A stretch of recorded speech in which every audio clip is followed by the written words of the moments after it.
Hello everybody and welcome back to Final Fantasy XIV. Excuse my mic. I'm your big sis Miko. And we're gonna get back to whatever the hell it was we were doing. Which was... a lot of things. We were in the middle of doing a lot of things.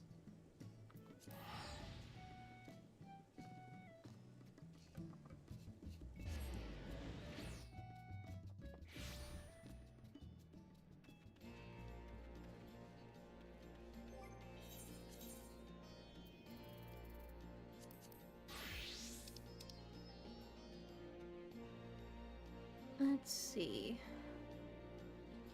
Almost a level 82. Which in the grand scheme of things isn't really a whole lot, but it's better than where we were.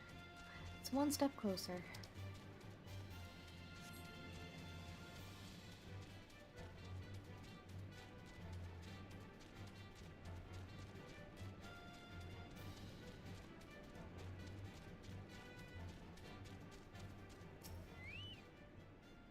Let's see.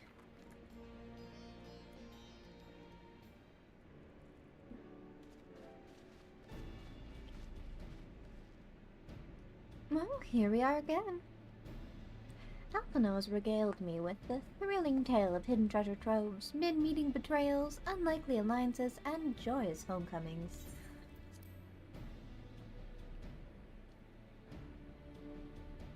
I keep forgetting that I have that active. We'll roll with it.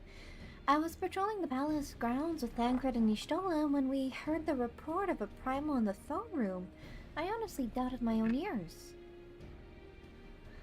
As others have said, we were lucky to have our Echo-blessed champions nearby this time, but we'll need to keep a closer eye on the Kaliana. You can say that again. This whole episode has reminded me just how far apart our kind still are. It looks like centuries of fear and mistrust can't be washed away in a day. But someone has to make an effort at reconciliation if these conflicts are ever going to end. Naturally, a lot of people are crying out for vengeance, but I've been doing my best to calm things down. Violent reprisals will only lead to more summonings. Indeed, violence will ever beget violence, as the Empire has learned to its cost in recent times. In any case, summoning Lakshmi was the Broodmother's doing, and whoever replaces her might not be so keen to the idea. We'll just have to watch and wait. Which isn't to say we won't be putting the safety of our allies in the Vera and tribes. I plan to have resistance scouts keeping track of Kaliana's movements at all time. My parents will be relieved to hear that. What are your plans for the rest of the resistance army, out of interest? Are we to prepare for Imperial counterattacks? That would be a question for the Resistance newest recruit, a military commander with far more experience than me. What? The Bull of Ala Mhigo? We call it an army, but the Resistance is really a collection of smaller, independent groups. And when Conrad passed his command on to me, that authority only extended to the freedom fighters based in Rauger's Reach. He just happened to be serving as the Resistance spokesman at the time and needed someone to take over the role while everything was in disarray, but that time has passed. When I speak of the other leaders about reforming the army under the new government, I'll be nominating Rauban as the overall commander of our forces. He has more experience than the rest of us put together, and we stand to learn a lot from him. Indeed, he is in all respects the ideal choice. Assuming he accepts the post, Ala Mhigo will have a formidable weapon at its arsenal. And given the progress of Nanamo's resettlement initiative, I see great cause for hope. The seeds which we so carefully sowed have begun to quicken, my friends. I like that. We tend to our promises and watch as Ala Mhigo blooms.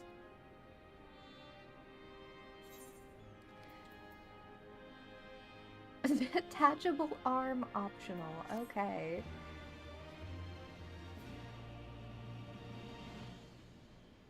Can I keep him with both arms, please?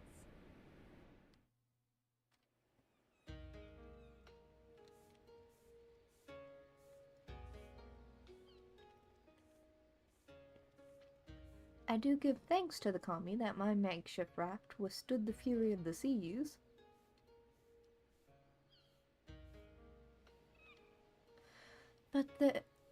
But there their generosity ended. Without coins in our pockets for new attire, we are doomed to look like so much jetsam. Oh, woe betide the poor man in the city of rich merchants.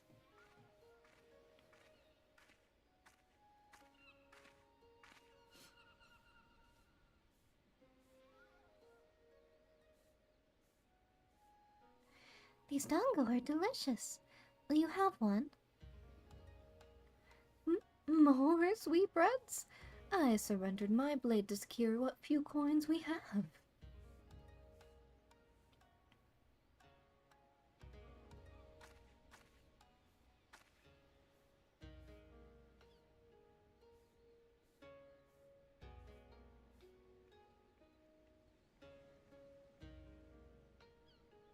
That no one recognizes her. Like talking to a child. Why fate saddled me with this burden I shall never know. But I am alive, and I must return to my master's side.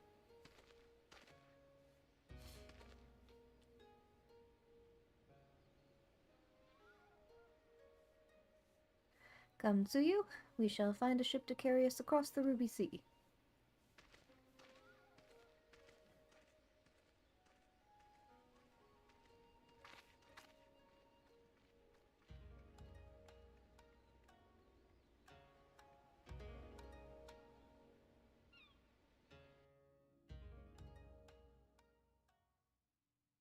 He even gave her a nickname to hide her identity.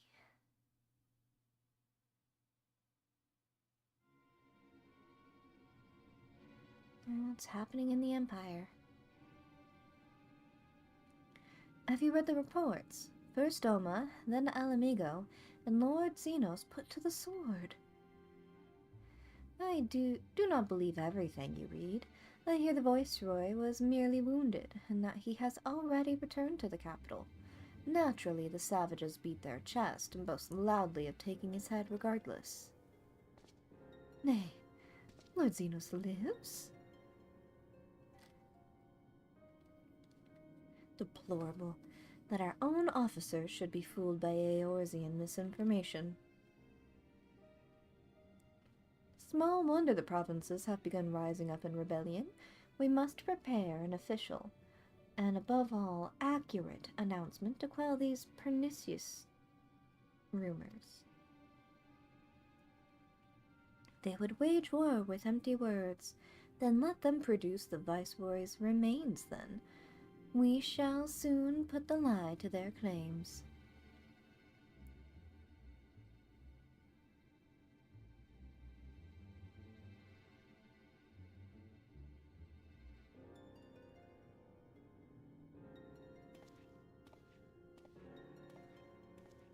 Who you?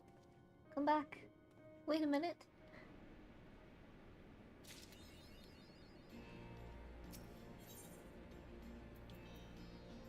Greeting.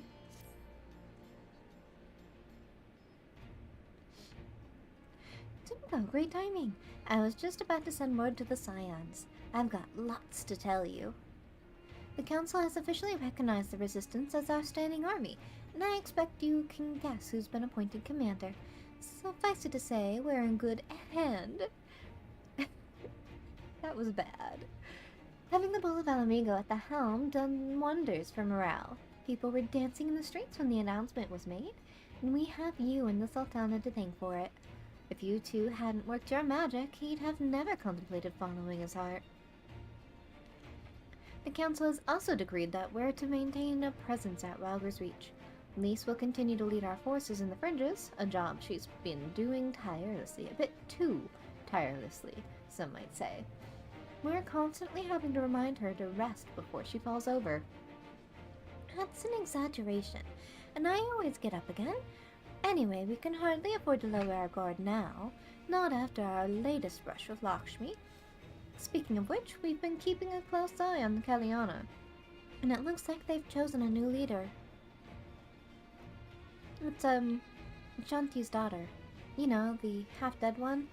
For whatever reason, the Kalyana thought she was the best candidate, which makes them leaderless, basically. As things stand, there's no prospect of engaging in talks, let alone coming to an understanding. But I won't let that stop me. I'll keep on reaching out to them until they finally see sense. Just like I've been reaching out to Fordola. She still won't meet my gaze, but she's given up trying to ignore me. May only be the odd grunt, but at least she's responding. I'll get through to her yet. Sumiko, there you are.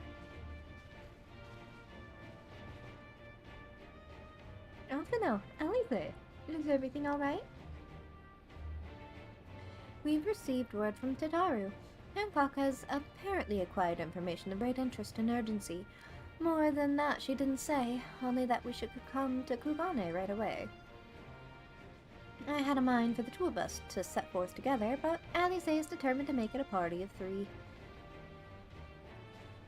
As I've told you more than a dozen times, brother, my wounds are quite healed and I would benefit from fresh air. Besides, you may well need an extra pair of hands. Worry not, sister, I have quite given up trying to convince you. Whether we be 2 or 3, we should depart as soon as possible. You will be joining us, I trust? Oh, the 2 is not including Alize. The 3 is... Gotcha. I was about to say I'd come too, but I'll just have to settle for cheering you on from afar. Good luck with whatever it turns out to be. Thank you, Lise. Rest assured, should this business prove to be of even tangential concern to Ala Mhigo, we shall inform you without delay. Let us be off then. Hancock and Tataru await us at the Ruby Bazaar offices.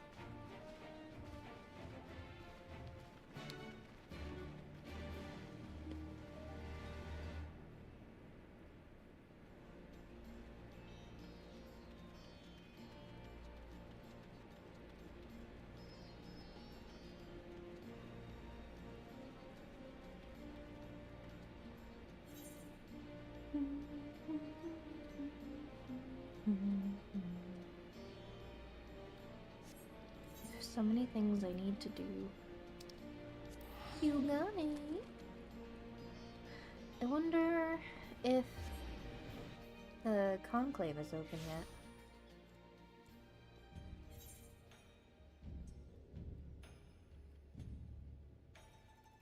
Ooh, Eureka!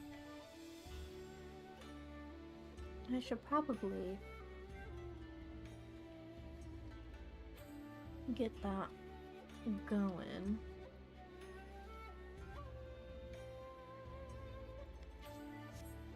Let's collect some things. And then we can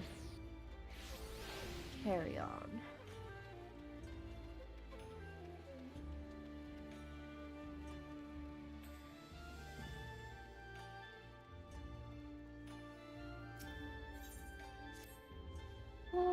You there. Hi, you. You look to be strong one. I'm Estrelid of the clan Satorio. Tell me, have you any interest in joining the hunt?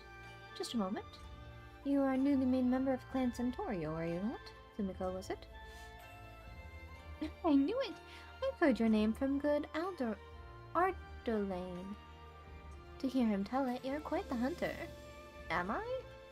I don't think I've actually completed any hunts.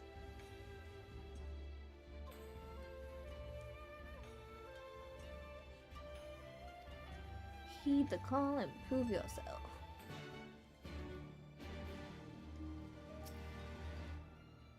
I see you decided to accept the invitation of the House of Splendors. Romana will be pleased. Come, I will show you to your table.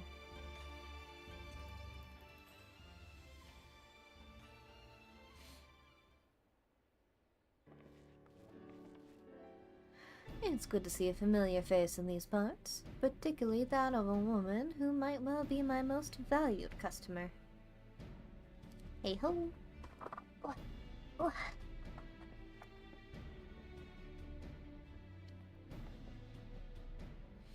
I gather you were not expecting Cryo or myself to be attending this little tete-a-tete. As you will see, however, this is a matter which concerns us all. It all began when a vessel of the East Aldenar Trading Company happened upon an island in the Glass Ocean, a deserted island which was not recorded on our charts and, quite frankly, had no business being there. Suffice to say, we were surprised, pleasantly so, in fact. An unclaimed, undeveloped island in such a location would be a boon for our trading concerns in this corner of the world. Yugane's bleeding us both dry with its tariffs. Depending on the goods, we're paying more than 10 times what we'd owe in Limsa or Ulda, which is already too damn much, believe you me. I found quite a joke in that statement. What my dear Rowena is trying to say is that having an additional port of call in this region, one more amenable to free trade, would be in the best interests of a great many parties. Which is why, upon learning of this island, I immediately authorized an exploratory expedition. The team was large and well-funded. I spared no expense. Alas, only a handful returned. Dude is drunk in the background there. The survivors reported a connection loss. How dare. Let's see here. How long it takes for me to reconnect.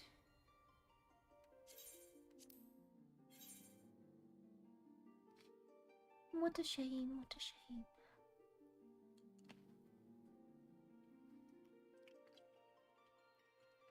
And I suppose it's been a while since this has happened, so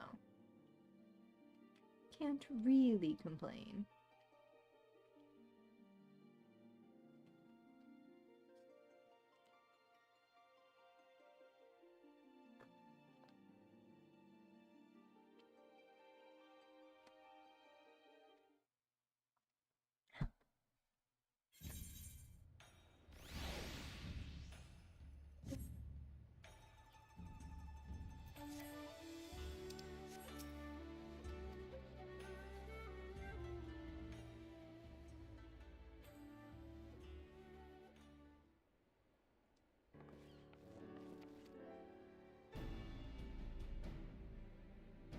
Greetings, greetings. Yes, yes. Have a seat. Let us discuss this island once again.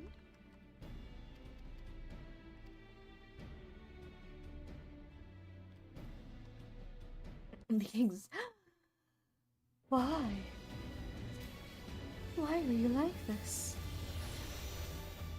What?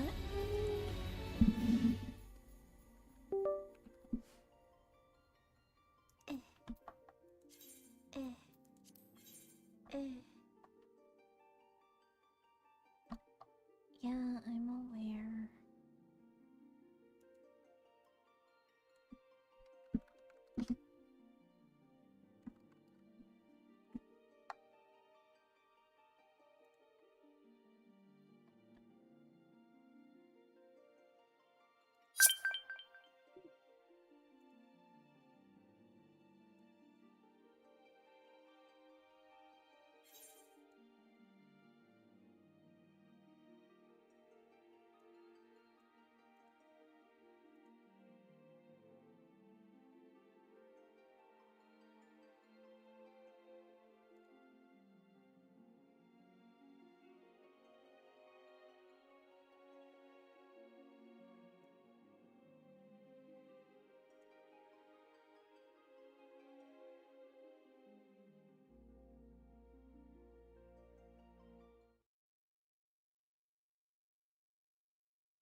The ping isn't good, but it's not awful.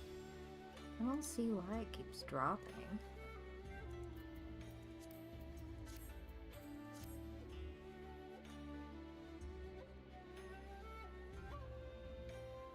let me check something. I'll be right back.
Alright, well,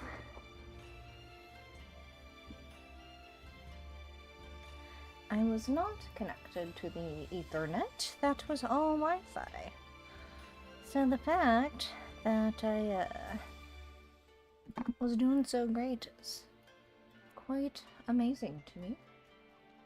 Let me get cozy once again and see if third time's the charm.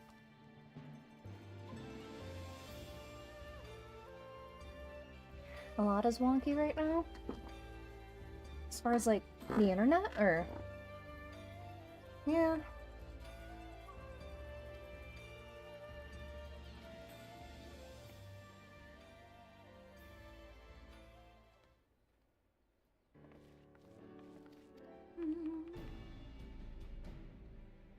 Hello, hello.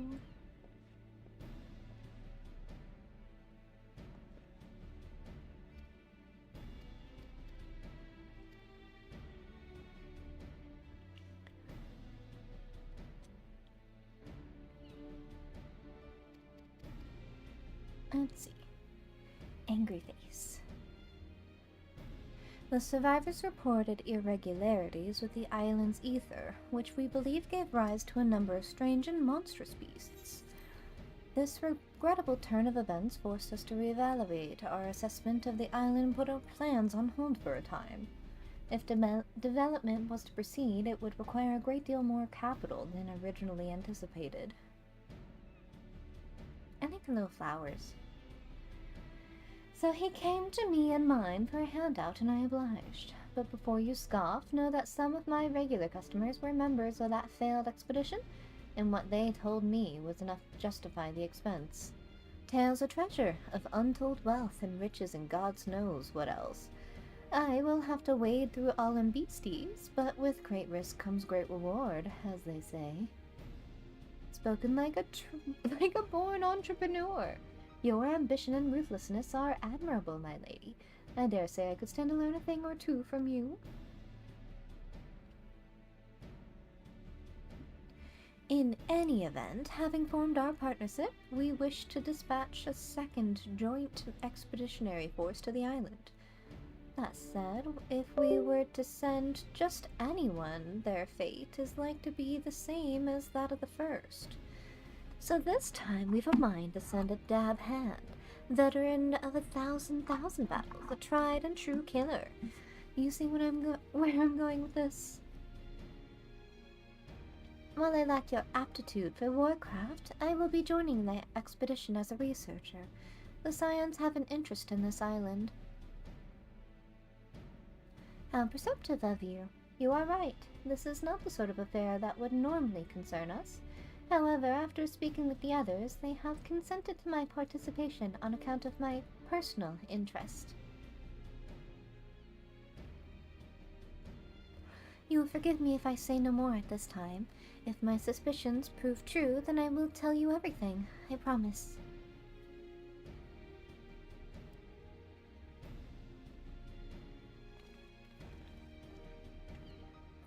Right then, I believe that covers everything.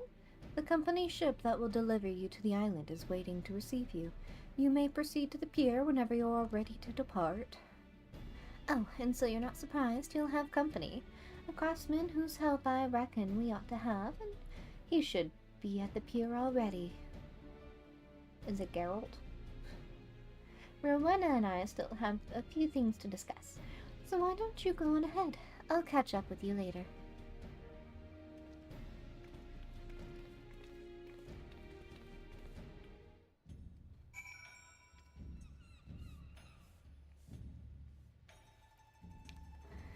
Excellent, excellent.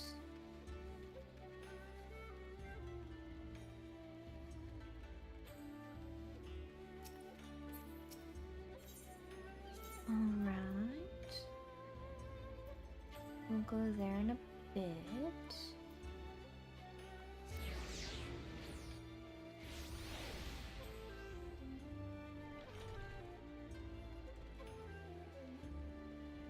Cat. Hardy Hunter.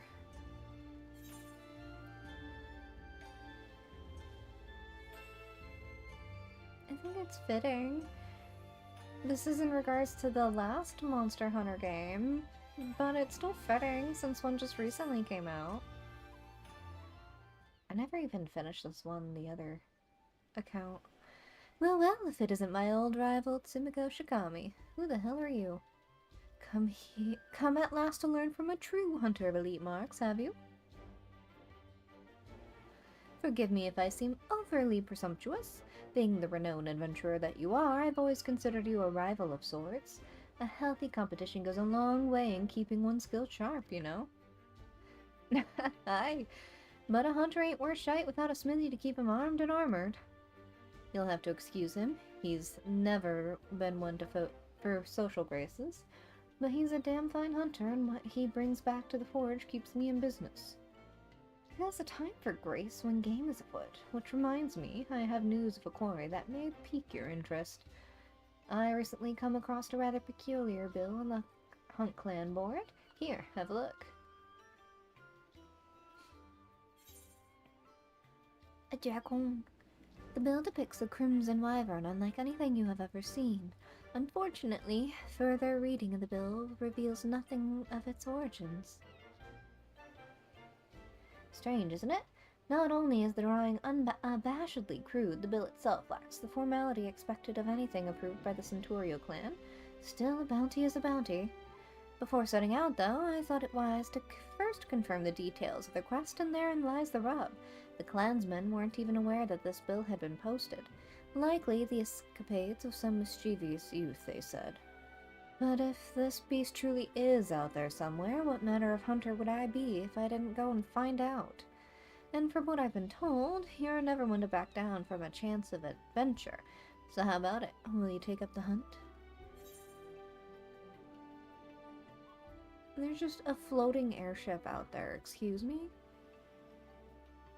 Count me in. The romantic setting of the sun.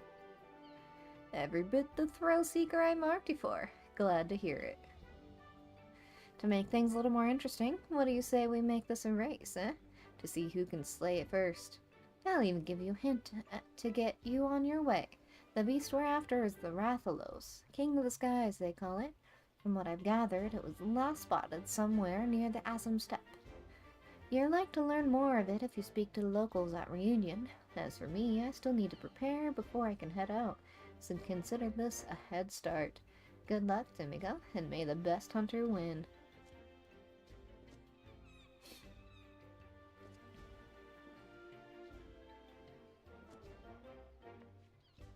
Why are they suddenly doing squats, excuse me?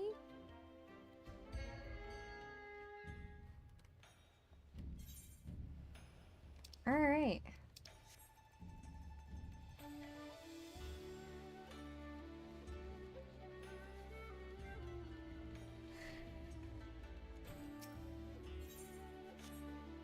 What? Look at him go. I could never. Too many squats for me, thank you.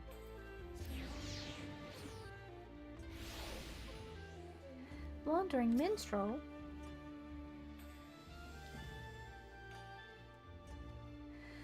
who should stand before me but the hero who shattered the shackles of oppression in Doma and Ala Mhigo both?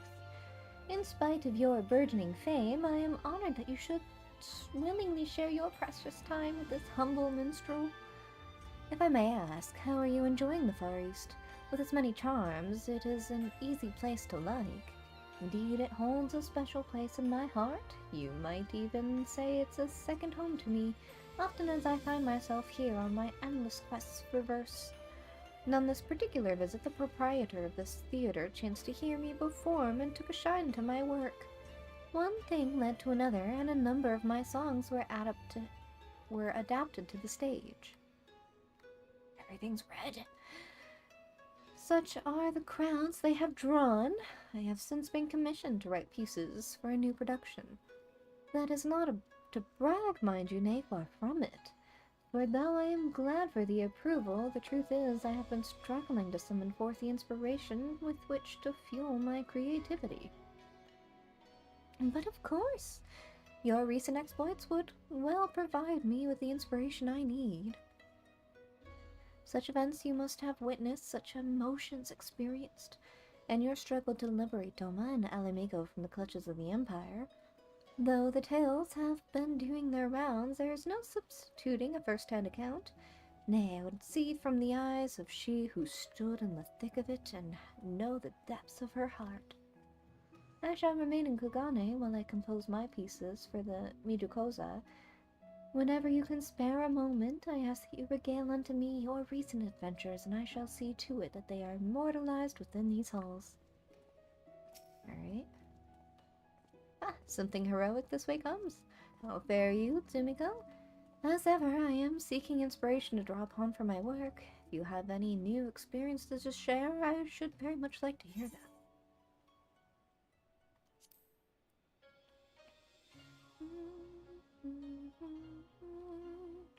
Wow, what a stirring story have you for me today.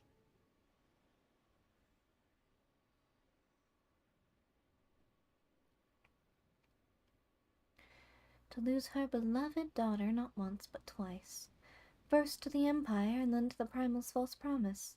'Tis all I can do to imagine the Kaliana elders grieve. And as if she had not lost enough, unable to bear the reality, she chooses to flee from it by making an offering of her soul to the Primal. 'Tis a tragedy that rend hearts. My apologies, Tsumiko. I know full well what I asked you for a tale, but so private and intense a sorrow should not be made the subject of amusement. However, I would honor the memory of the departed with a verse.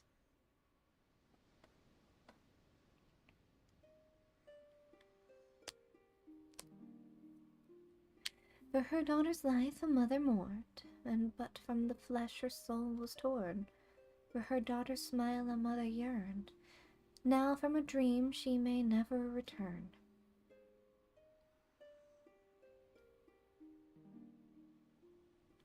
Forgive me if I have awakened unpleasant memories. Liberties may be taken in a tale's telling, but it cannot wipe away such sorrow as that has taken root in one's heart. Nay, no more than abiding in a dream will change reality.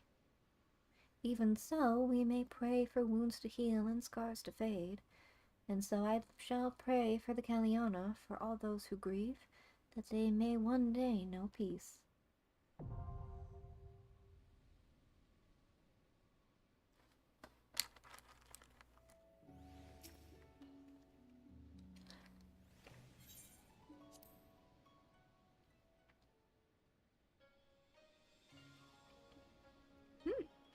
You have a new tale for me. Wonderful.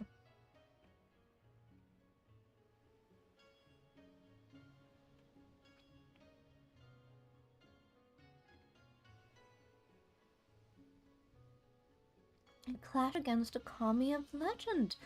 The words fairly write themselves.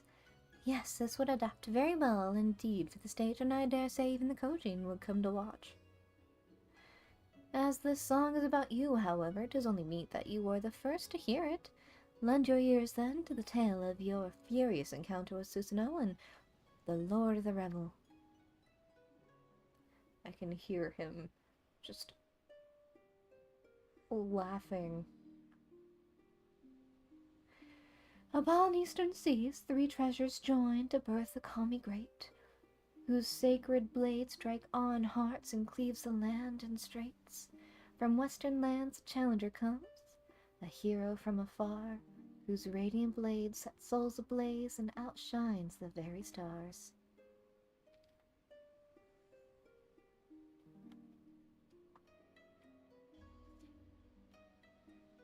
So, was I able to capture Susanoo's stormy grandeur? I drew upon my imagination to create more evocative imagery, but I should more or less line up with your experience. Somewhat stormier than you recall? Well then, that makes it just right. On the stage, storytelling takes on a different dynamic, you see, and it is common practice to favor the grandiose. But with your rousing tale at its heart, I have no doubt that the play will receive with no less than a standing ovation.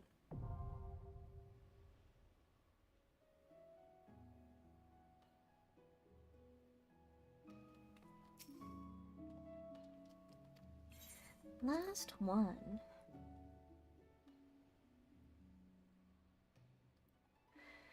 Well then, pray do not keep me in suspense.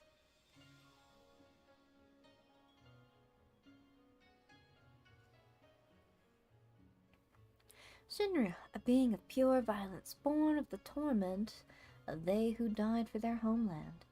Those souls had longed for the power to smite the Empire.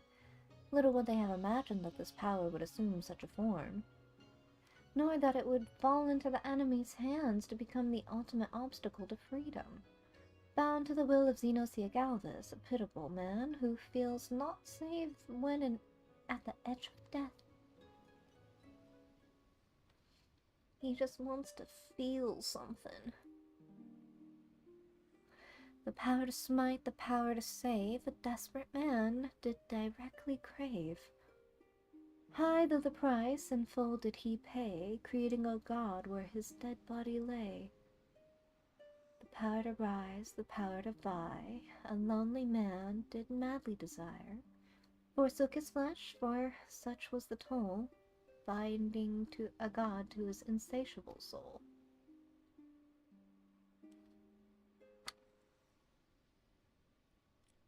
Here we have 2 men who sought power, but for different reasons. One wished to deliver his homeland from tyranny, the other wished to fill the void of his solitude. Yet even should they achieve this goal, would they truly find peace? I suspect that only they would know the answer. Now you, my friend, you will continue your fight, will you not? I pray that you will again regale me with such accounts of your experiences. As for as brightly as a hero's tale shines, it is not without its shadows. It is my duty, I feel, to share both with the world, the stirring and the sorrowful.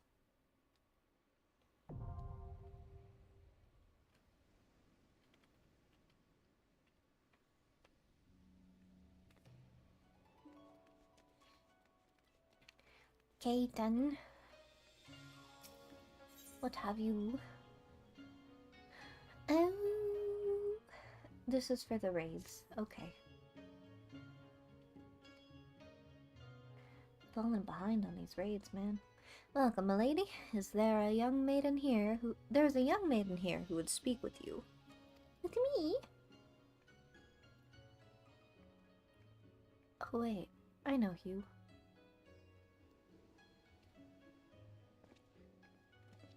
Miss, the adventurer has arrived.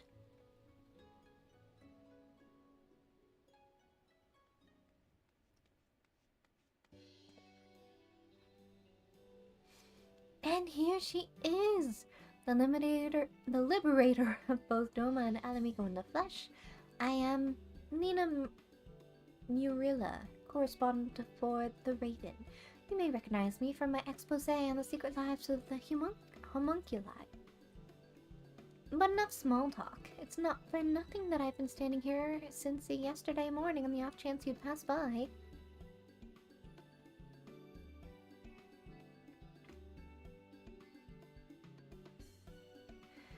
No, I'm here because... Actually, it's best you heard from Mama. I am but an observer.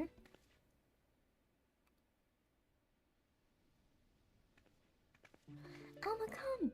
I found her! She's got a cute little dress. Is this the adventurer of whom you spoke? Indeed it is.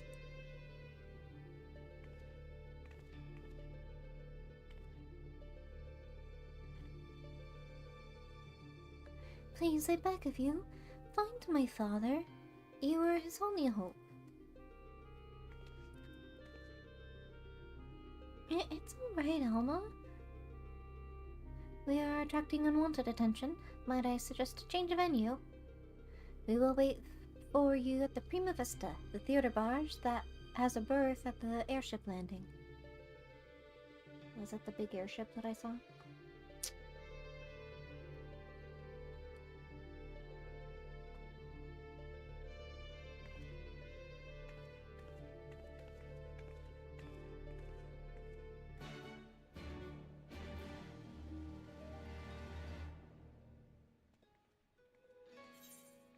Alright, so I got that one, I got that one.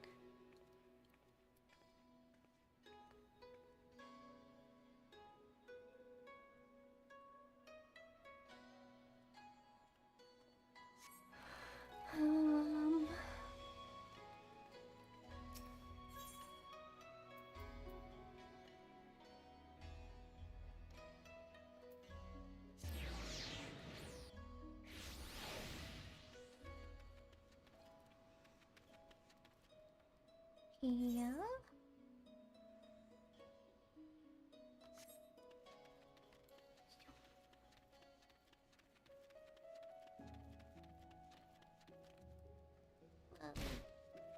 Ouch.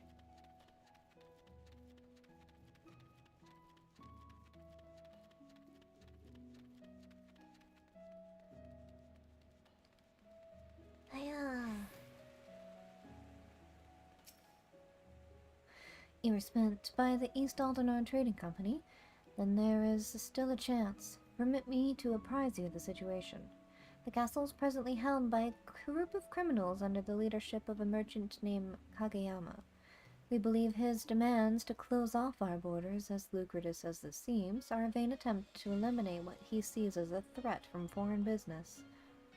If it were only him and his cohorts, I am quite confident my men and I could easily rout them on our own.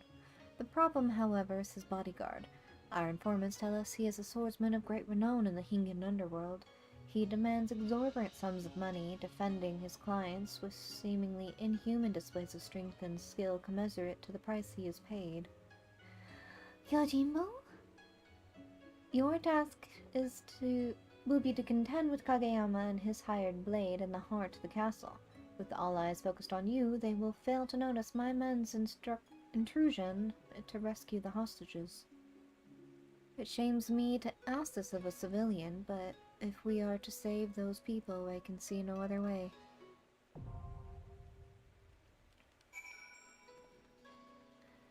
Okay, so that's been picked up.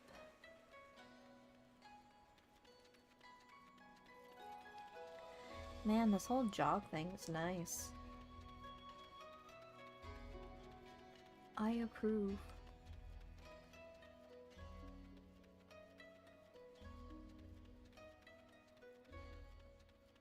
Dun, dun. Steamy. How do I get back up? Help!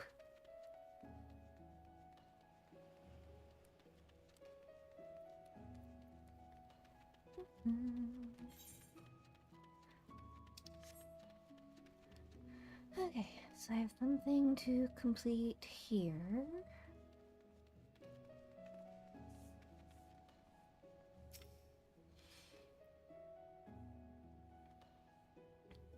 Estral sent you, did she?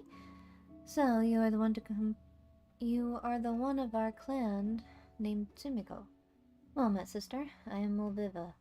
And like Esterlid, I am a veteran member of the clan Centaurio. The hunt board here in Kugane is under my keeping.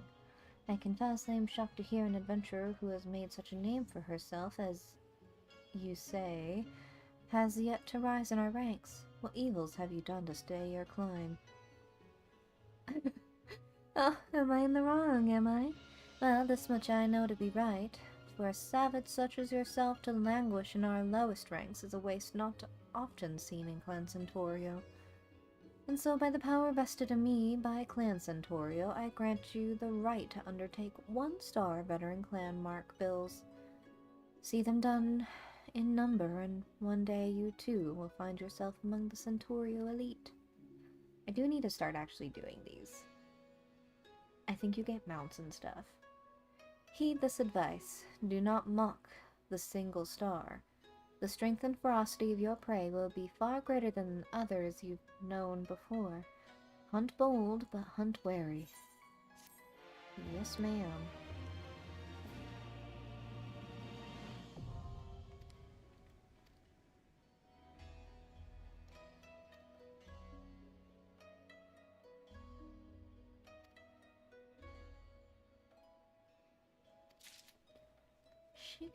$63.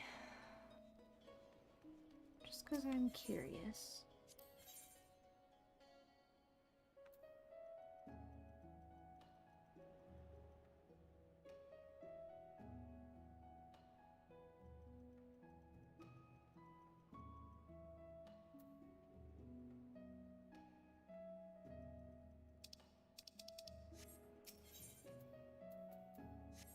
Gear, okay.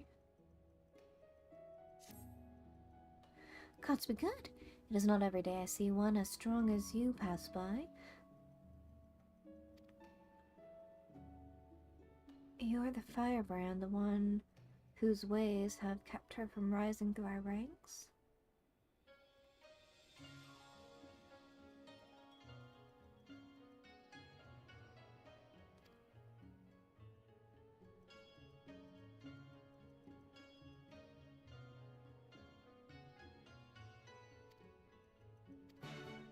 Oh.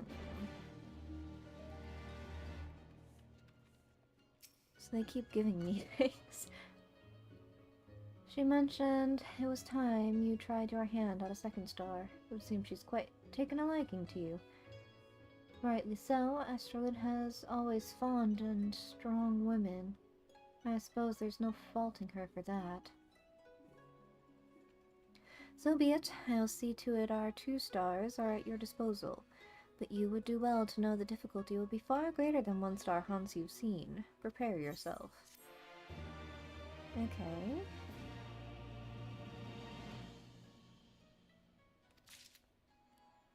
One more? 3 stars? Okay. Well, if it isn't our good Zimiko, come closer. Let me see for myself how far you've come since last we met. Which was all of 2 minutes ago. Just as I expected, you look a good deal stronger than before. The hunt has been good to you, and you to it, I hope. The time has come for you to set out on even more dangerous hunts. The 3 stars await you. Go and speak with Malviva. Once more, may the gods see fit to see you back alive.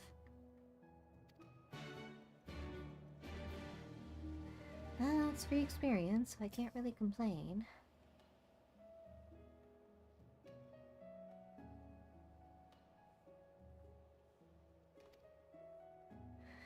Great confidence in my ability. Very well, I will trust her in this. Our 3-star mark bills are yours to undertake, but know that no words of warning will suffice. The monsters you hunt are nor normal beasts. They are hellish, unrelenting. You must know well that both you and they are capable of before you face them. If I'm over-leveled, it won't matter. Another one? You have more? There's news I've been waiting to share with you. Hello, welcome in, Lance. It's that damnable, well, Ulviva. She had the gall to chastise me for inviting passers-by to join Clan Centaurio. All they ever sought was to bring the thrill of the hunt to all who cared to know it. I grant you, no soul save you that I've recruited has ever reported back from their outings. I assume them all fallen. But such is the nature of the hunt. I have neither time nor patience for the weak. Let the hunt call them from our ranks, I say. If 100 must die for Clan Centaurio to find one such as you, so be it. I know you to be of great ability, but never did I suspect you would climb so high. You've done good by me, and made me proud to call you sister. From this day forth, I recognize you as one of Clan Centaurio's most accomplished hunters. I haven't done anything, though. With that, you have the clan's leave to hunt the Far East's most fearsome quarry. I hazard you require no long-winded explanation, having already faced such beasts in Ishgard. Still, for sake of ceremony, go and speak with Wavava. Go well, Simiko, and don't go dying on me now. The true fun has only just begun.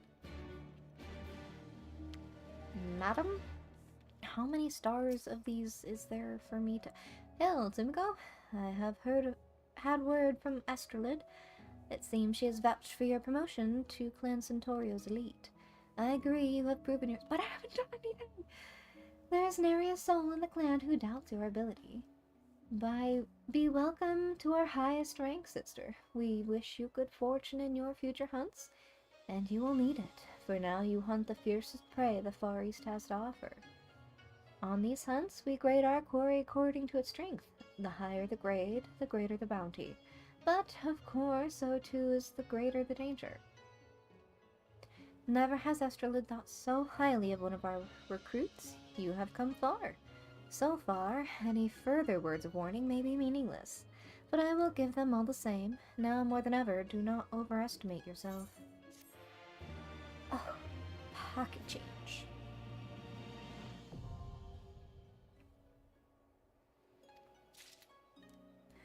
Alright, that is wrapped up and beautiful.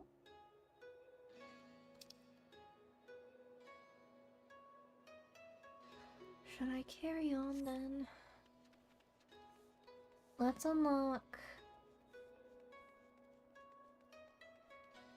What is it called? I keep wanting to call it Euphoria, but that is not it.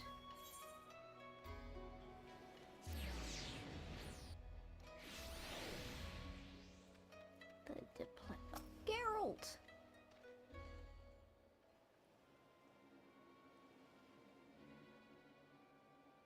The stare down is real.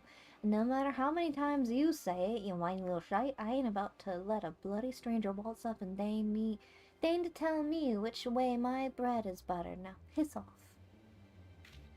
Does your Eorzean stubbornness know no end? I have urgent business on that island, and I demand you take me there at once. Excuse me. I can hear the shouting half a mile away.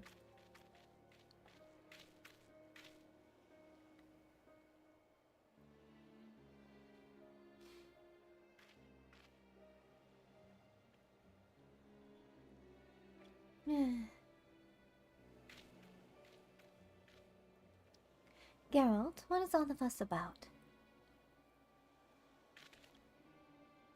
Oh, Miss Cryle. Sorry about that. It's this here bastard what's causing trouble. Ashika, what are you doing here? She seems angry. And smug. Did you really think I wouldn't find out about your letter? The nerve of you trying to get a head start on your own. Well, sorry to spoil your plans. Don't be difficult. I had every intention of requesting your assistance if and when I confirmed my hypothesis was correct.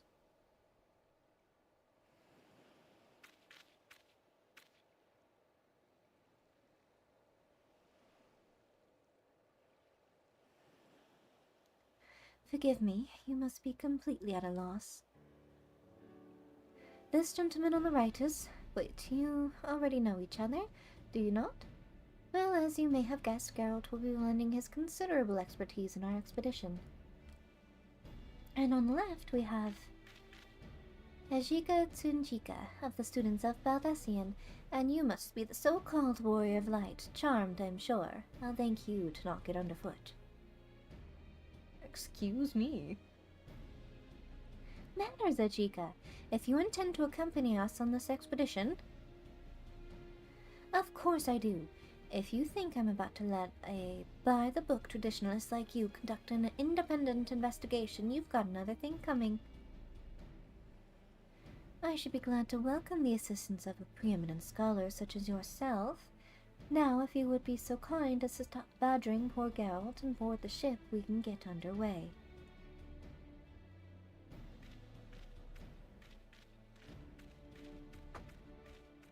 The nerve of some people. Ajika is one of the few surviving students of Baldesion, while his expertise in Ajika's a boy. Alright. While his expertise in aetherology is impressive by any measure, alas, so is his ego. But enough about him. We have an island to explore. If you've no matters left to attend to, speak with Rodney. He will show you aboard.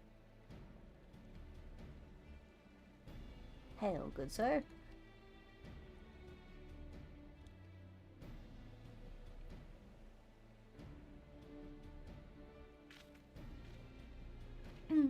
It occurs to me that no one bothered to tell you the name of the island we mean to explore. Am I correct? It's a bit grandiose and melodramatic, but we've tentatively named it for a place from Allegan legend. A forbidden land where fearsome weapons were hidden away for safekeeping. Eureka. We call it Eureka. It got so serious for a moment.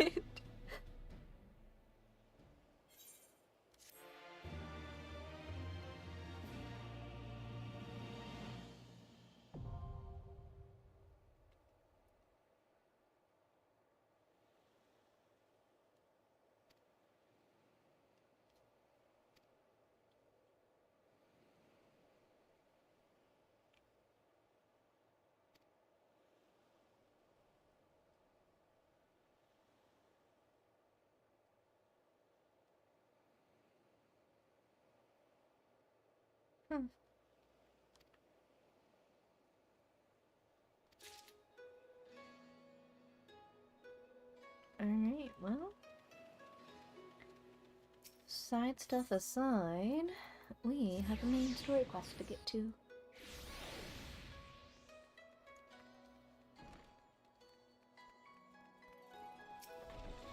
Let me in! Thank you.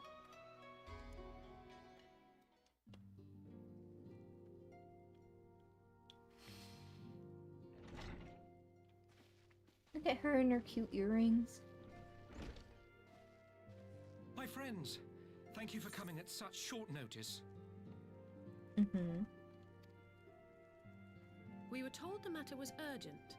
I take it Yugiri and Soroban are also involved? My presence here is but a happy coincidence. I am come on separate business, which can wait. My apologies. Master Hancock, pray, tell our friends exactly what you told me. Of course, of course. Some few days ago, a large detachment of soldiers was seen arriving at the Garlean embassy. This seemed to me most unusual, as no personages of note are due to visit for a matter of months. So, I made a few inquiries, whereupon I learned of a most curious rumor. Apparently, the soldiers were dispatched to Kugani to investigate recent sightings of a certain individual.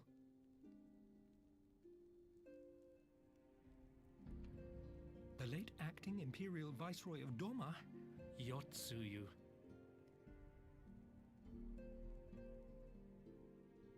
I beg your pardon? I too am loath to believe it. I saw the keep come down on top of her. We all did.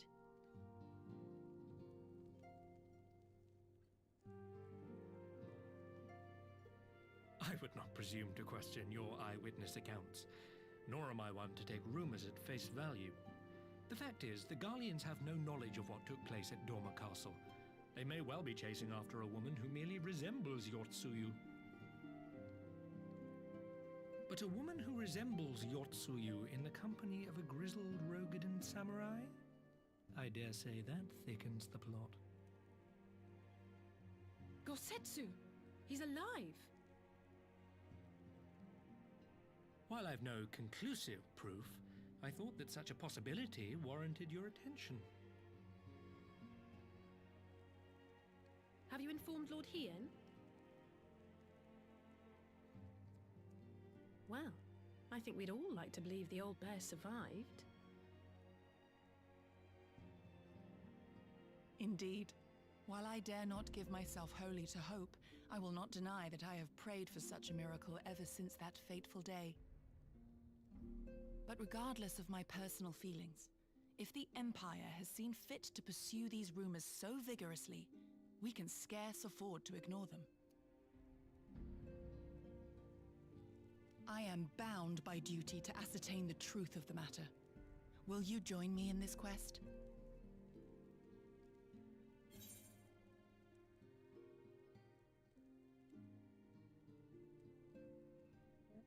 We'll find Gosetsu together. Thank you. If Gosetsu yet lives, he will need our help if he is to avoid capture. Gosetsu is a dear friend, and we cannot abandon him to the mercy of the Empire. Our course is clear.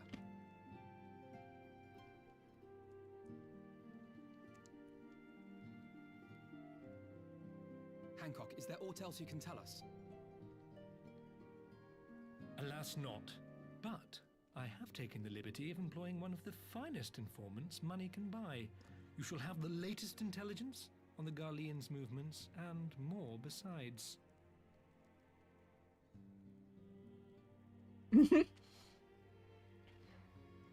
The smile that just screams suspicious.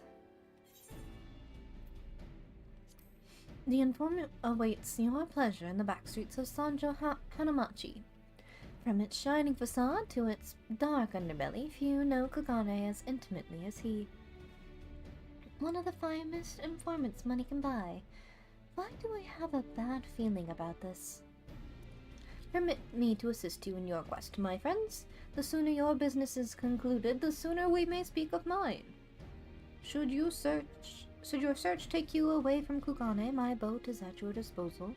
I shall see that she is ready to sail. I'll give Zorban a hand. If he's providing us a ship, the least we can do is supply the provisions. We'll be at the pier if you need us. A welcome offer and an excellent plan. Without further ado then, let us seek out this informant in Sanjo Hanamachi.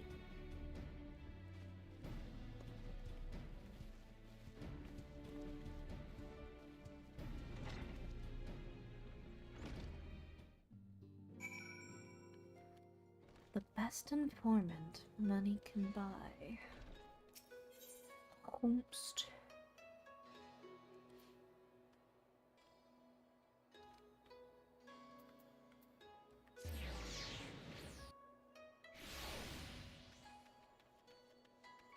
And should I be wary? Should I have cause for alarm?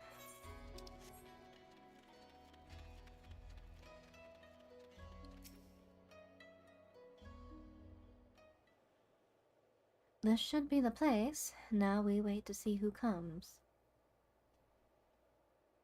It has been a while, my friends. Yes, a long while indeed. Don't tell me. Ugh.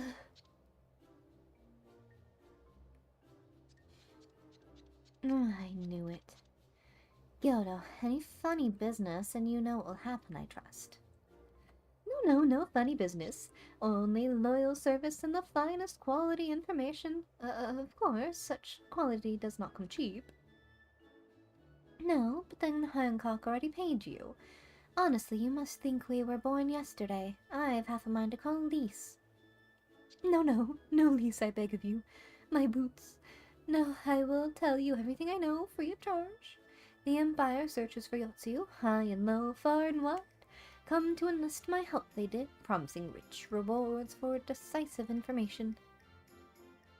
And have you decisive information? There were 2 individuals cited here in Gosetsu and Yotsu. Alas, see them with my own eyes, I did not. But the Imperials are confident, yes, very confident indeed. Look at the size of their contingent. But here is something they do not know. A rumor which you will find most interesting, I think. They say an elderly Rogadan samurai appeared on Koganedori with a beauteous maiden, and sold his katana to a pawnbroker. It was not common katana either, but one of surpassing craftsmanship. Well, that is interesting, assuming it's true. Did you corroborate the rumor of the pawnbroker in question? No. Regrettably, I do not have a working relationship with the master of Shifoku Shichiden. Now, why would that be, I wonder? If I didn't know better, I'd think he'd lent you money. He will help you, I am certain. While you speak with him, I will make contact with my Garlean connections and learn what I can of their progress. A glimpse of the blade is all I need to be sure, but is it wise to let the Namazu out of our sight?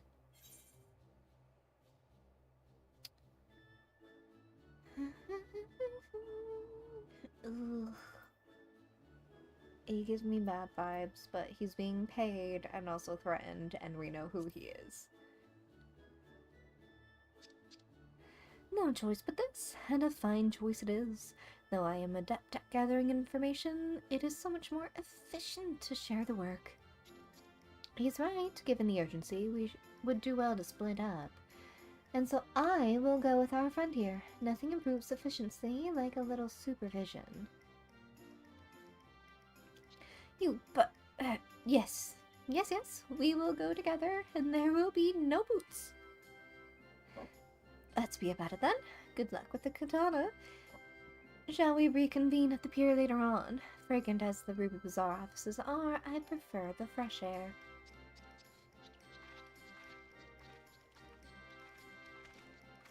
I believe Alize has her task well in hand.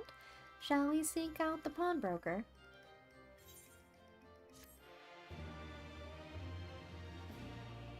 Am I to be greeting people in the next quest, then?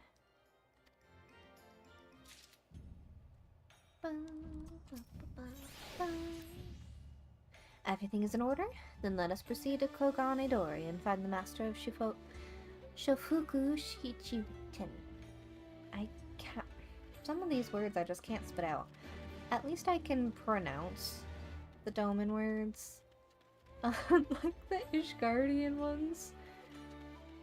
Far too French for my tastes. I would love to read how they're pronounced, but I am just not that literate. I can't do any of the... Well, no, I can't do Romance languages. I got a little bit of Spanish, but that's about it. My brain's small. Too smooth.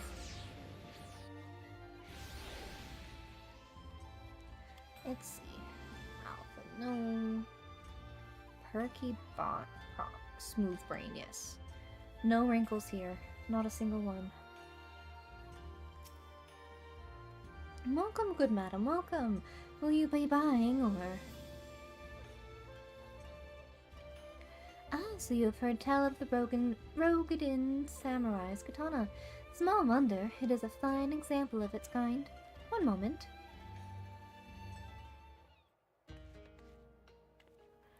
There, I hope you have found our pawnbroker. First try. Excellent work, Mhigo. And that is the katana.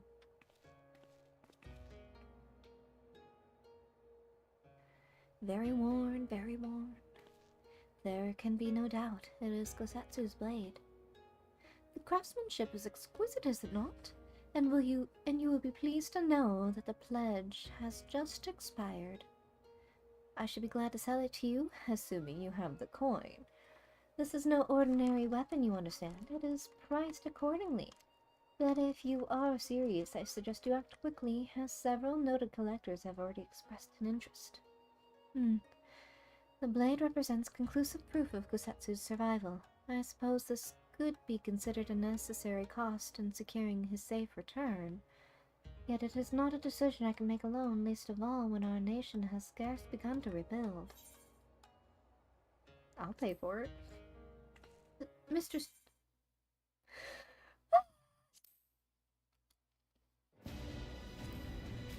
Alright. Well...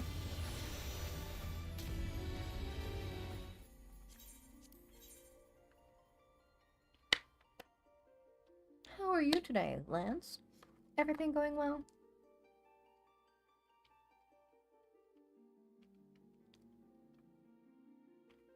At least I know it's not my internet. Let's check on the... Oof. Big spike for Crystal.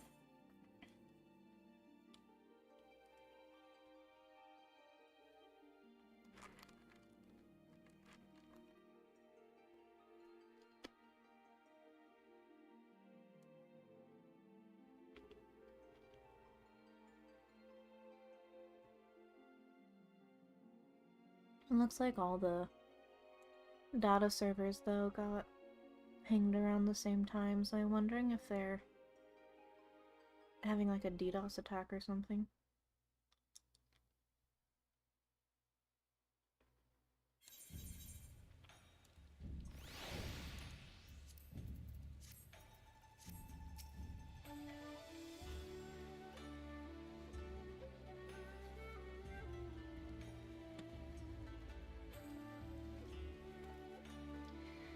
Just got off work and chillin'.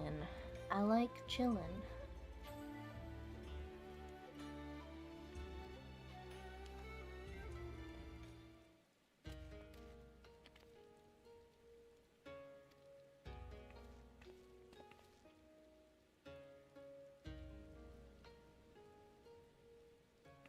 Chilling post-work is probably my favorite time of the day. Favorite activity.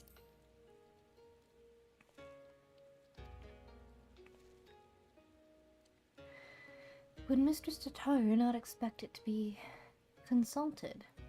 Come now, my friend would never have relinquished his blade were the need not great, and we are not bound by honor to keep something. And settled then, you have made a wise choice, my friend. Such pieces are few and far between. Now, if you would be so good as to come this way, I shall prepare the necessary papers. At least he's doing everything very official-like.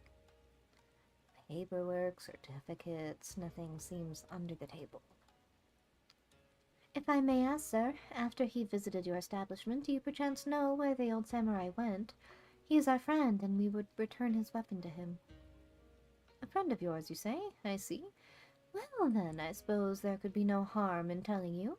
No sooner had I provided him with the requested sum than his pretty young companion began clamoring for dango. I duly recommended those served by the Umineko tea house, and thither did they set off. Clamoring for dango? Well, can these truly be the same people? Makes no sense. Some manner of code, perhaps, but it avails us not to speculate. Let us go to this tea house and see if we can pick up their trail.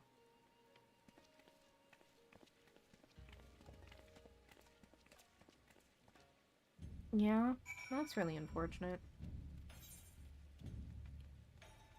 No, I feel like the DDoS happenings usually occur like right after a patch. Or right before a patch.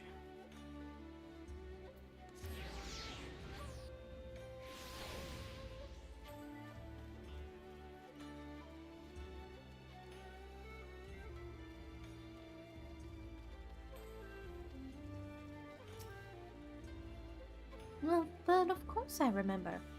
How could I forget a pair like that? The most beautiful girl you'll ever see is scarfing down dango as if her life depended on it while the old samurai looked on. Not quite what he expected, I'll wager. Far be it from me to gossip about my customers, but he was planning to spirit her away across the Ruby Sea. Out of the reach of her family, no doubt. When the girl had finally had her fill, they set off in the direction of the Shiokaze hostelry, presumably to find someone discreet with a boat. So, Gosetsu makes for Doma. But this woman who travels with him, the more I hear about her, the more I wonder if she can actually be Yatsuya. Green tea set. I like me some doggo. While doubts remain over the identity of Gosetsu's traveling companion, for now we can but follow the trail. Come, let us away to the pier and make ready to sail. With luck, Alize will already have joined Master Soroban and Mistress Tataru there.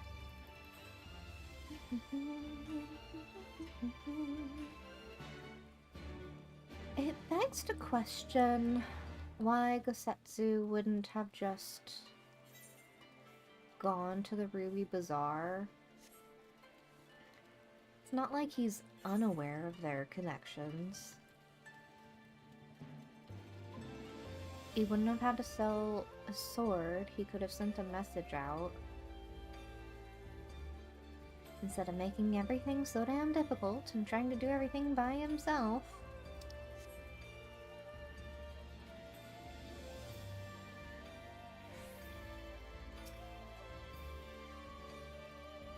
As I said before, I think it better we continue this conversation in the privacy of the young lady's barge. Not that I don't trust anyone here. It's simply that I don't trust anyone here.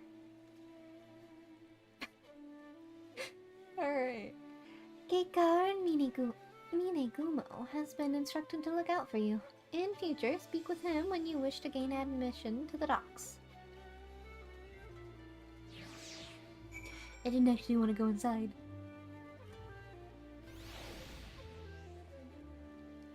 I'll come back later. Minegumo and Yumegumo. Hello, noob. Welcome, welcome. Welcome. Where am I going? I went to the entirely wrong pier. Hehe.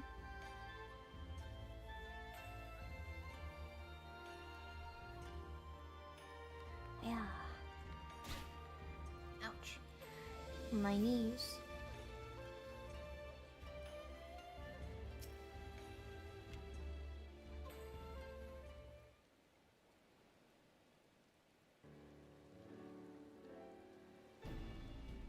Excellent timing, my friends. Mr. Salize arrived mere moments ago. All went well on my end. Gyodo met with an Imperial officer and wheedled his way into some new information. Seems the troops who recently arrived in Kukane came directly from Garlemald. The Imperials based here have been kept in the dark. And that's not all. A contingent of the aforementioned troops are preparing for deployment to the Ruby Sea. If I don't know better, I'd say they picked up Gosetsu's trail. Then your information matches ours. We are quite certain that Gosetsu seeks to cross to the mainland.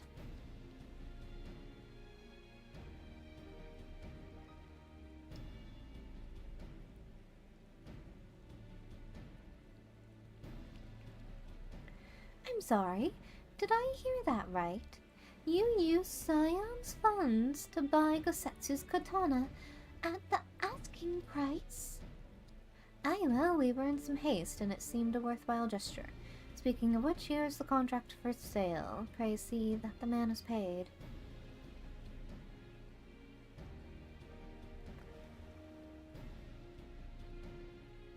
Belle's beard, you agreed to this?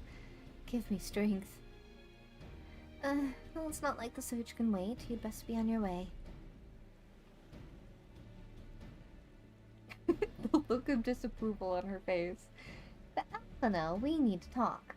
I want you to come straight to the office as soon as you get back. Promise me. Oh, very well. I shall call upon you as soon as I return. First, let us go to the Ruby Price. If Gosetsu has already set sail, then sentries there are sure to have seen him.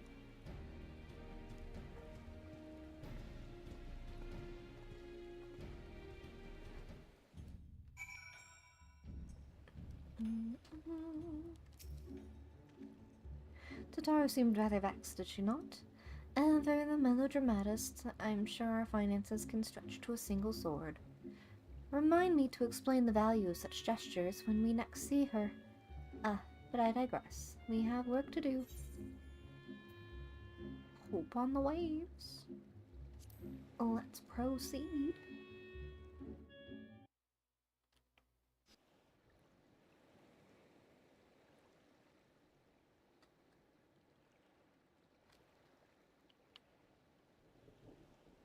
I like their treasure chests. Right. I want suggest one. we begin by learning what we can from the sentries.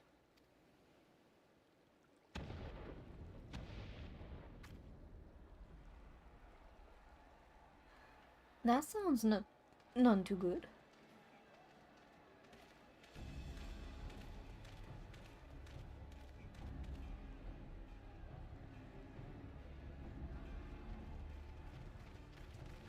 What's going on out there? Oi. Travelers, are you? You may wish to postpone your plans. The Garleans have launched an attack on the Confederacy. Excuse me?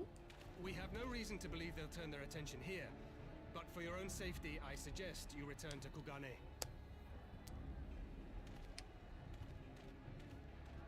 I thought he was the second in command for the Confederacy, and I was very confused for a moment. I suppose they do have a different hairstyle.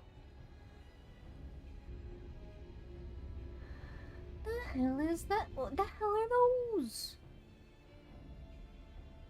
Hey man, littering's like kind of The illegal. Garleans bear no love for the Confederacy. But with Doma lost to them, why would they attack? Unless... Unless Yotsuyu is on that island. Even if she isn't, our allies are under attack and they need our help. Yeah. We will help them, while you remain with Soroban. Arguing will only delay us. Is that clear? Fine, but you haven't heard the last of this. Soroban, we may need to make a swift exit. See that the boat is ready to sail at a moment's notice. It shall be done.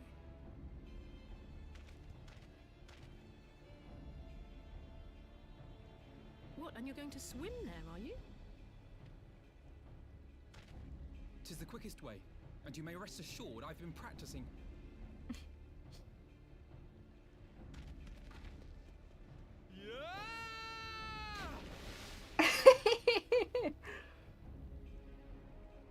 Come.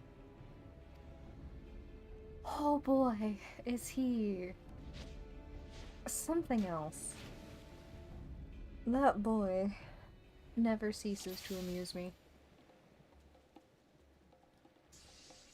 Are you tuckered out, my friend? Opening. Your defense is lacking.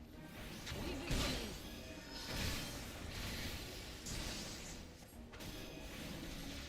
me. Ooh.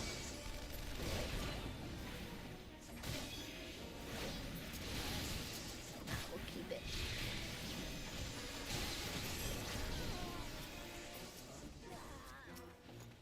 I want that one.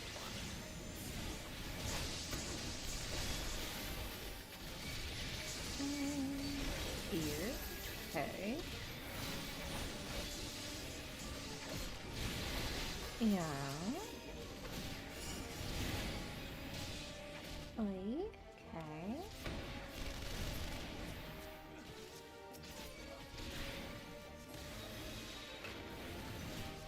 Okay, it does work on them. Way back when, this healing bubble didn't used to work on the NPCs, and it was very frustrating.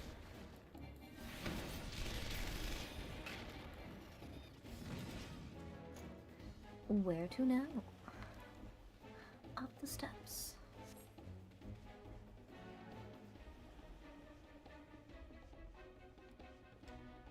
Oh. They disappeared into the ether.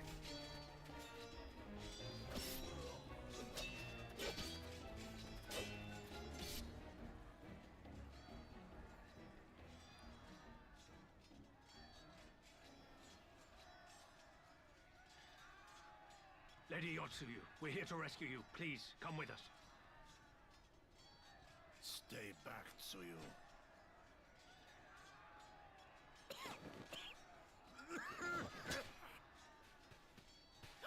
Are you all right?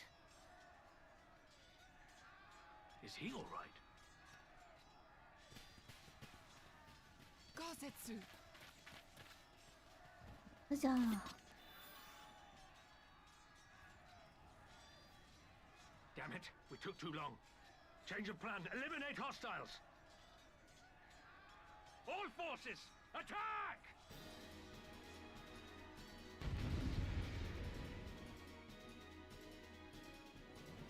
Do I also have to protect them?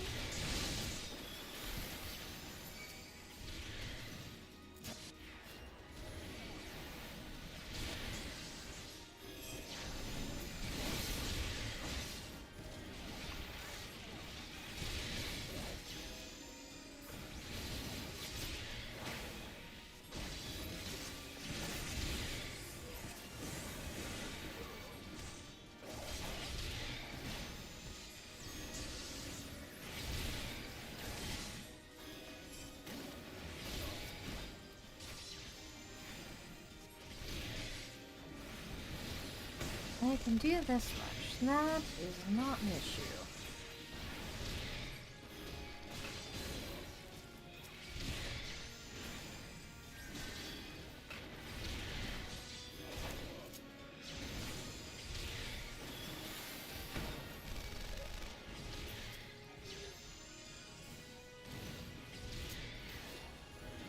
Ooh. Oh, wait a minute.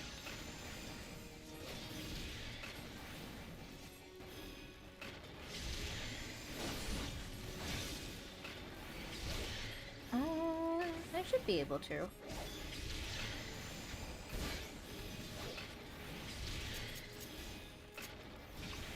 No, maybe not.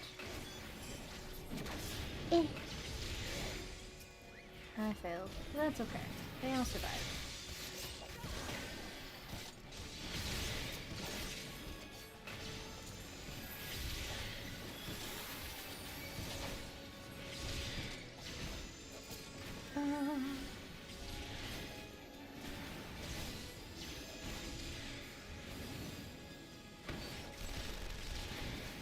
Wait.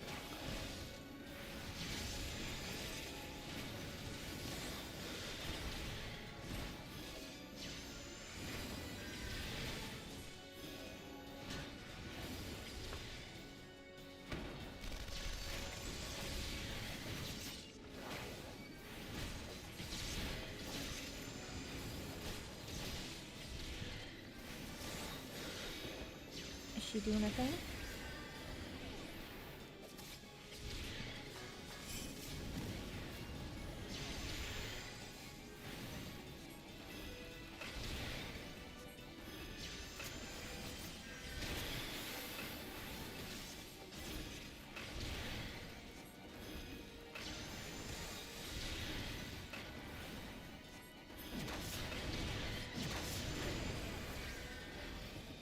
Please. Hexadrone. Excuse you.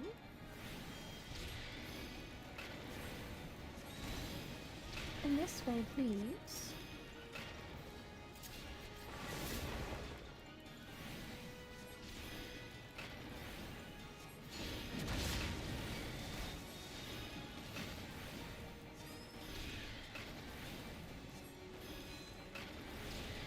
Some of the Magitech just seems so impractical.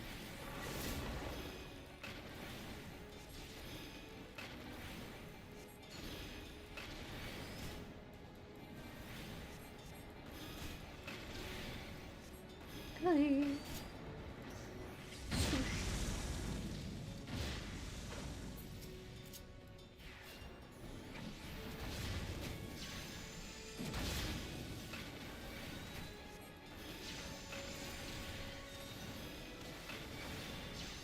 Are you also going to self-destruct? Circle of Death. Hooray! The art So of doing my fine. foes. Why are there so many of you? Just lay down. Go to sleep. Be done.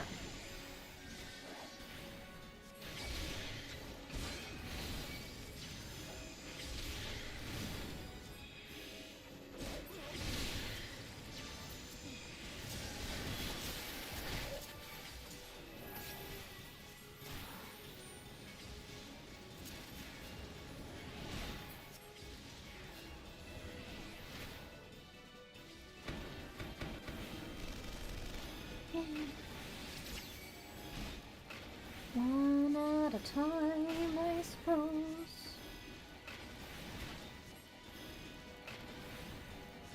So I'm not sure at what point they start to self-destruct.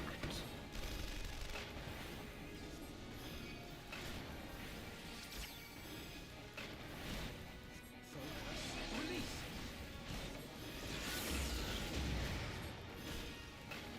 Not at all, apparently.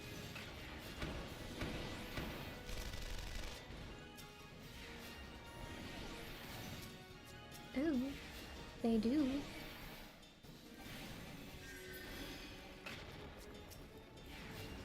Okay, that's one.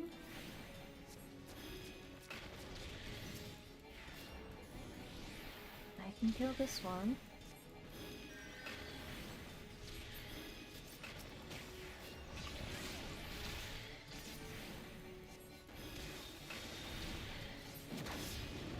Wasn't too bad. You guys did great. Everyone survived. No one died. Except the bad guy.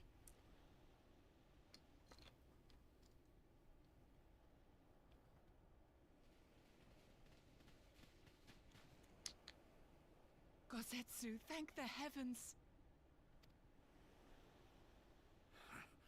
Yugiri, my friends, the Kami were kind to guide your steps this way. It's over. The Imperials are retreating.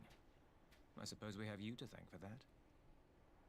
But they would Suppose we never have do. come here were it not for her. I had a bad feeling the moment your samurai friend arrived with that woman in tow. Now. She is Do but not an be innocent afraid, Tsuyu. child. These people are my friends. Friends.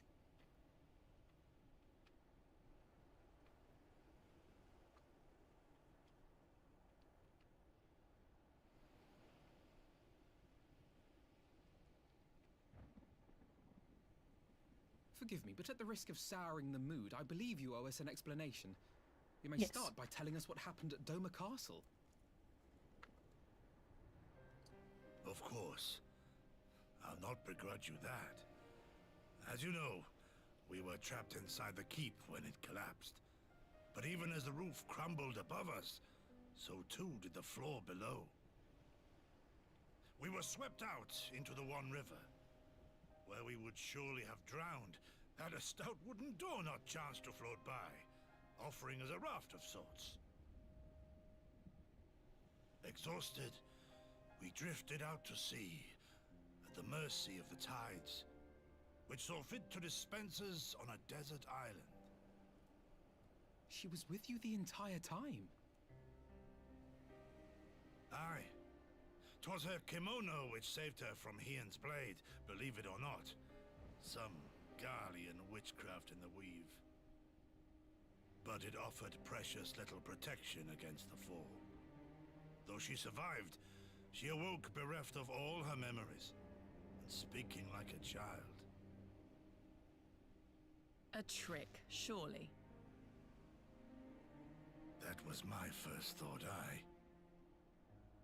and I contemplated cutting her down and being done with it. Contemplated it long and hard. Yet the Kami saw fit to deliver us from certain death. 'Twas their will that we survive, both of us, together. And together we shall go before our master. He shall be the one to judge. Judge what? She's your prisoner, old man. Do with her as you will. Call her Tsuyu, or whatever else tickles your fancy. Sounded 'Twas so... a name given out of necessity whilst on the road. Nothing more. As you say. But remember this. Our people suffered much at that woman's hands. When the time comes, I trust you won't let emotion blind you to what needs to be done. You have my word. Well, I must be going. I have an unholy mess to clean up. You should be on your way too, before the Imperials decide to take another tilt. Oh, and we'll overlook the tithe this once. You're welcome.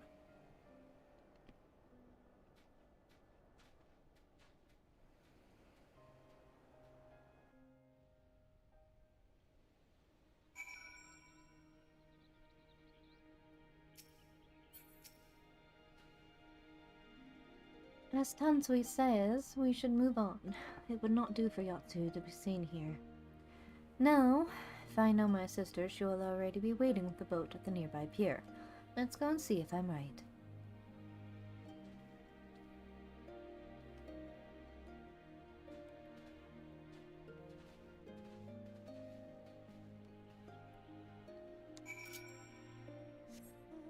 Ooh. Hello.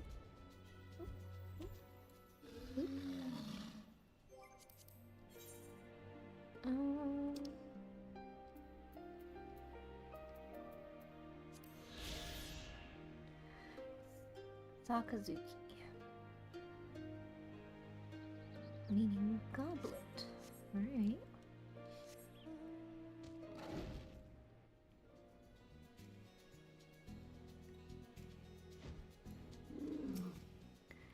I'm very in her personal space.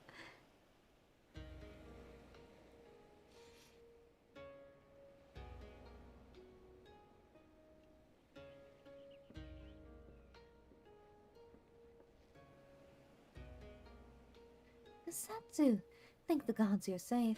It was all I could do to stay put, I think is what she said. It was all I could do to restrain her. Can you blame me for worrying? Strong as Sumiko is, anything could happen in the chaos. But enough about me, we need to talk about her. She's just standing there being a good girl, leave her be. Greetings? They tell me you've lost your memory, and that's fine. But I want you to know something. I won't be taking my eyes off you, not for a moment.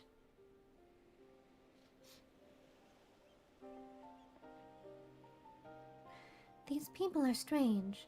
Are you sure they're your friends? I am. They may behave strangely, but I trust them with my life. You have naught to fear. All right, if you say so.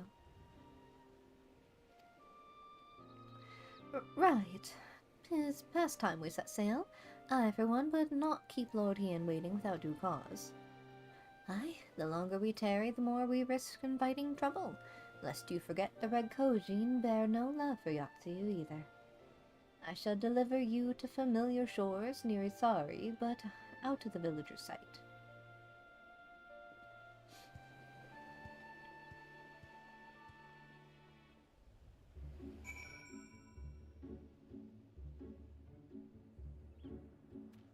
Well, here is where we part ways, my friends. I pray the remainder of your journey passes uneventfully. Sumiko, when you are not otherwise occupied, I would speak with you about my next business venture. It promises to be extremely lucrative, and I do not say so lightly. After the prodigious sum spent acquiring a certain sword, it would present a fine opportunity to refill the Scion's coffers and restore a smile to Mistress Tataru's face. Oh, come along. Tataru was overacting. Overreacting. How much could a single good kana possibly cost? Far more than you think, plainly. A blade like Kosetsu's is worth a fortune, enough to buy a house and furnish it. which you would know had you bothered to check the price. What? I had no idea. This business venture, Sir Bongs, will you give it a fair hearing, I trust? He has been good to us after all. As for me, I think I shall look into drawing upon my personal funds. That's what you get for being rich and not really thinking about money.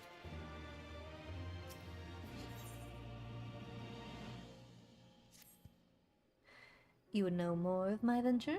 Excellent. I should be glad to tell you of all I know, though perhaps it would be easier to let our anonymous client speak for herself. Here, their missive. For the Ruby Sea and all who call her home, we would seek the aid of the warrior who laid low the Lord of the Revel. But first, we bid her make haste to Hell's Lid and quell the Oni what dwells in its deepest depths. Should she succeed in this test, we shall speak of the true endeavor that consummate reward. A strange proposal, though it must be noted that they knew both of your deeds and of your part in them. The Red have no love of trickery, so I doubt it is a trap of theirs. And should this client have honest intentions, then for the sake of these waters it may behoove us to engage them further. As for their test, enclosed with the missive is a magicked dagger, along with the instructions as to how it may be used to open a hidden passage into the depths of Hell's Lid. I should mention that this dagger is old and exceedingly valuable, that our client is willing to entrust it to us without a guarantee of our cooperation, but seeks considerable wealth, and more importantly, considerable reward. If you are willing to undertake their trial, I shall journey to Hell's Lid and prepare to open a path. But given the financial incentive, I think it for the best if I went and fetched Mistress Tataru. Wait for us there, then?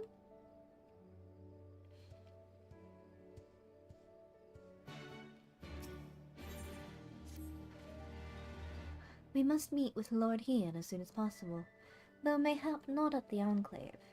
I would send word requesting that he receives us at the House of the Fierce, where there are fewer prying eyes. If all are in agreement, I shall scout ahead and see that the way is clear. Pray follow as swiftly as you are able, and join me in the outskirts of Namai.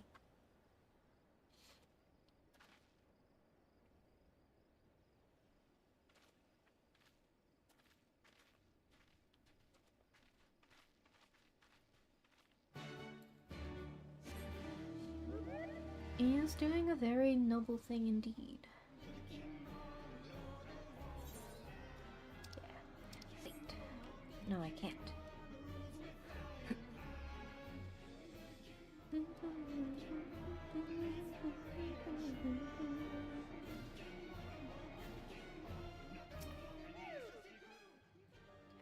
All is well?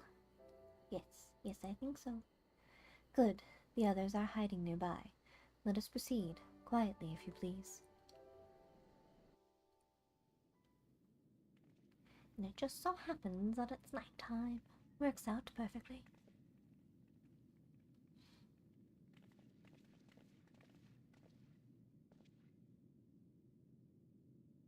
My lord Hien, I am returned.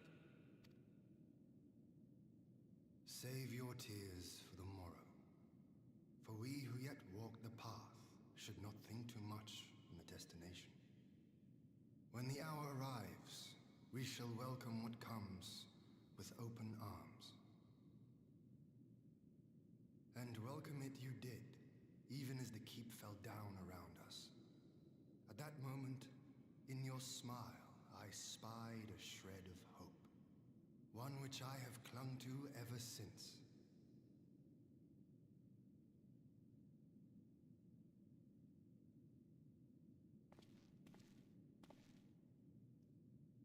Setsu, full glad am I to see you alive and well. We have played this scene before, have we not? Though this time our roles are reversed. That they are. Meaning you know how I feel. Wholly at a loss for words. Welcome back, old friend.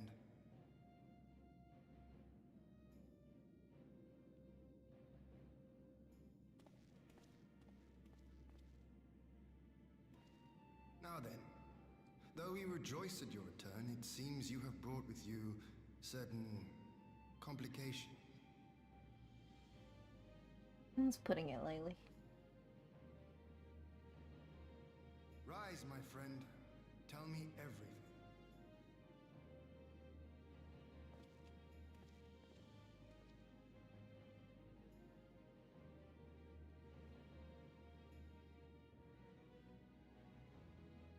The Empire is bold indeed to send a token force to engage the Confederacy.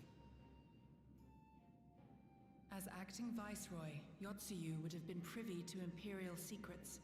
The Garleans will not soon give up the chase.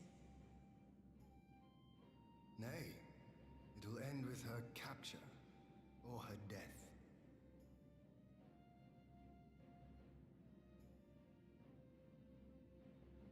Are you a friend, too? She claims to have lost her memory, though I know not if she speaks true. I brought her here that you might decide her fate. Lost her memory, you say?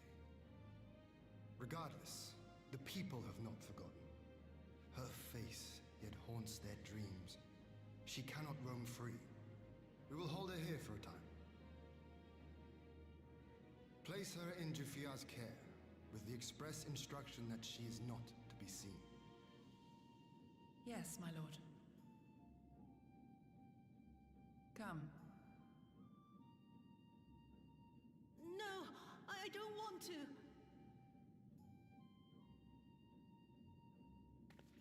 Don't let her take me away!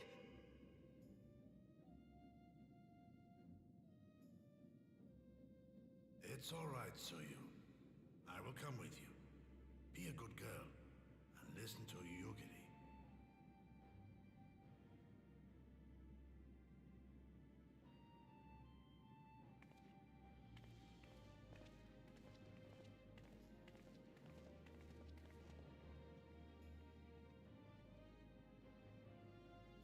From a hound at his throat to a puppy at his heel. If this is an act, it is a remarkable performance. I don't think she could bear with herself to pretend that strongly for that long.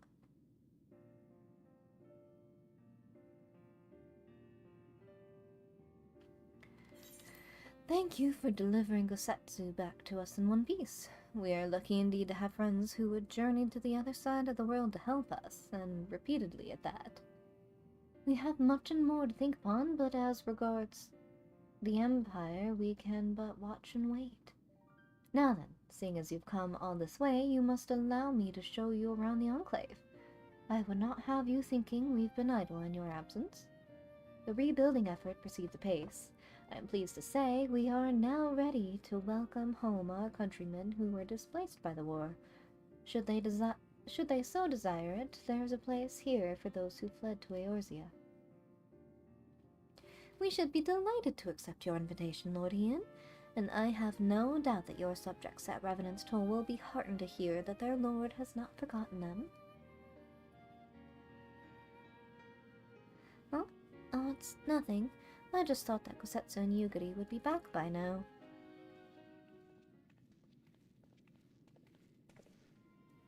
Forgive me, my lord, but Captain Jifuya is nowhere to be found. Oh, he was here when I arrived. For now, we have taken Yotsuyu to a private chamber and assigned another to watch over her, my lord. But I find it passing strange that the captain should leave his post with nary a word. That does seem most unusual. If you mean to look for the man, we would be happy to assist you.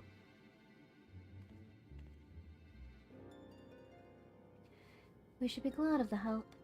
While I search without, mayhap you could ask our soldiers here if they know anything.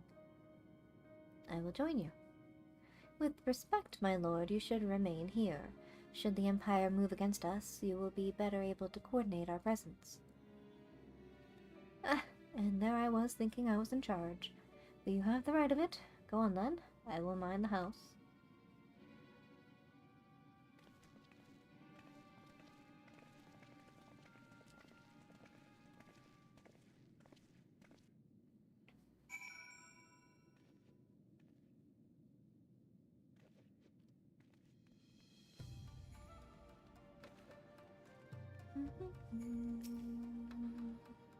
You seek the captain? He passed by a little while ago. I wondered if I should tell someone as it happens. He did not look well, you see. I asked if aught was the matter, and he told me the past had caught up with him. But I doubt it was that. There are older men in our ranks.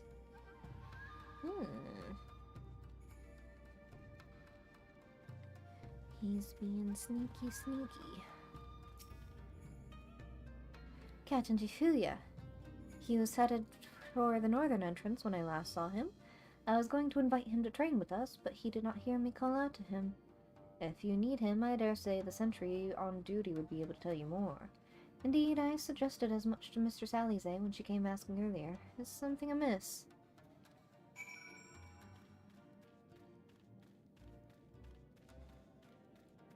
Spineless soldier.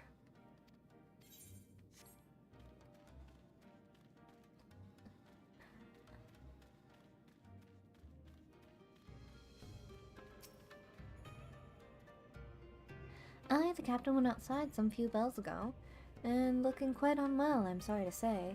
This I mentioned to Lord Gasetsu, who straight away struck out after him. I hope they will be alright. Gasetsu too? Seems everyone is bent on joining the search.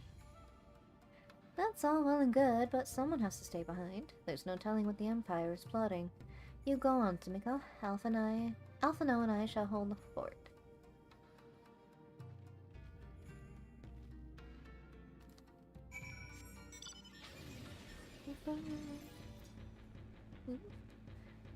I got up and out.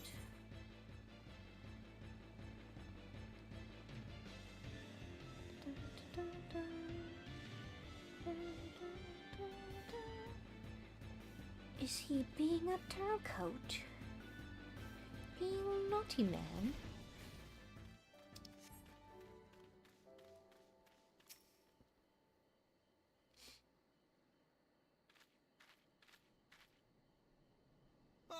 By the Kami! Your Lord Ian, leave me, I beg of you. Say nothing of this. I was never here. That's quite the dramatic reaction, my friend. There you are. Lady Yugiri, Lord Gosetsu, forgive me my abrupt disappearance. You have your reasons, I am sure. Will you not share them?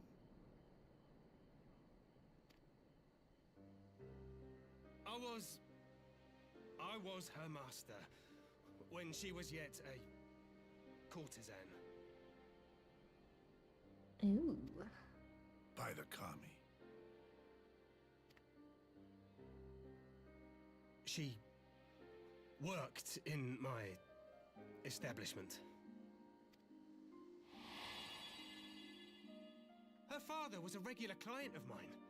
One day, quite without preamble, he offered to sell her to me. She may be no maiden, he said, but she has some use left in her.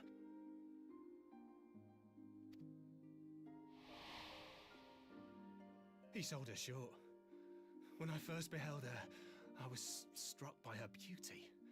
And yet, behind her eyes there was an emptiness. It was as if she had given up on life. She seemed more a doll than a woman. It was no profession for her. But I knew she would be popular. And so it proved. Men flocked to drown themselves in that cold, bottomless gaze.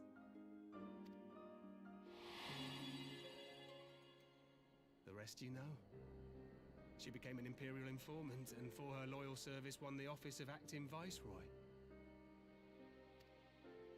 While you came to serve the Liberation Front. 'Tis said that the atrocities Yotsuyu committed were driven by vengeance. If so, I bear part of the blame for creating the monster she became. Joining the front was meant to be my atonement. But the truth is, I am a coward, whose only thought was to escape her wrath. Then as now. I see. Then I shall recommend that you be assigned to a new post. Oof. I trust you have no objections, Yugiri?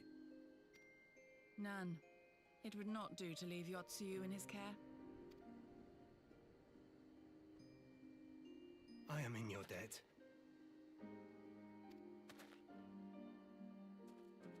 And say they're not doing it out of love for you. Who is it that you seek to protect, Gosetsu?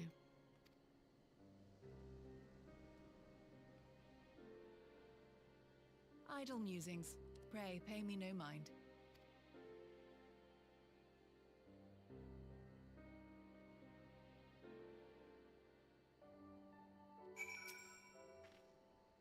Forgive me, now's not the time for brooding. Come, let us rejoin the others.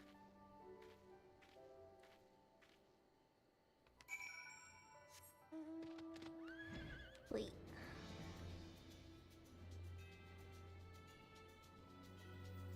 Kitty?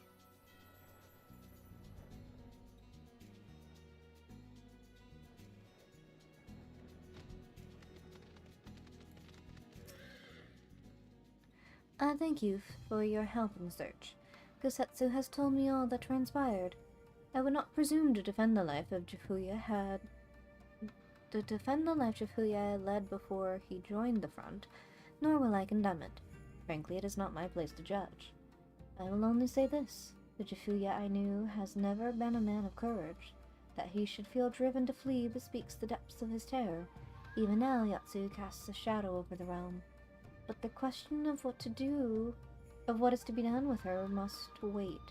The Empire's on the move once more.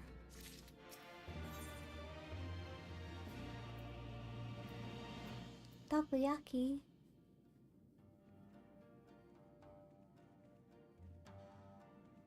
Oh, that sounds so good right now. I could really go for some takoyaki. While you were out searching for Jifuya, we received word from our shinobi allies. An Imperial airship has been sighted over Doman soil. Our visitor's objective remains unclear. It may be another attempt to recover Yotsuyu, or a prelude to invasion. Either way, the craft reportedly advances at speed and appears bound for Castrum Fulminus. I mean to go there and ascertain their intent. If we ride out in force, it will only end one way, so we shall keep our numbers to a minimum. Yugiri, Sumiko, can I count on you? Yes, my lord. Alize and I would fain play our part as well. We will not stand idly by while a common foe threatens the lands of our friends and allies. We would be glad of the help. You are acquainted with Haruko, I believe? Then I bid you seek him out and assist in maintaining order in the Enclave. When the people see an Imperial airship, they are liable to panic. I would have you reassure them then, and, should it come to it, aid in their evacuation. Very well, we shall depart at once, and do take care. What of me, my lord? The Empire may well be after Yotsuyu. You are to remain here and guard her until my return. As you wish. Pray stay close to Tsumiko and Yugiri. Well, well, guard duty and not a breath of protest. Now I have seen it all. To Castrum Fulminus, then. Let us find out what the Empire's game is.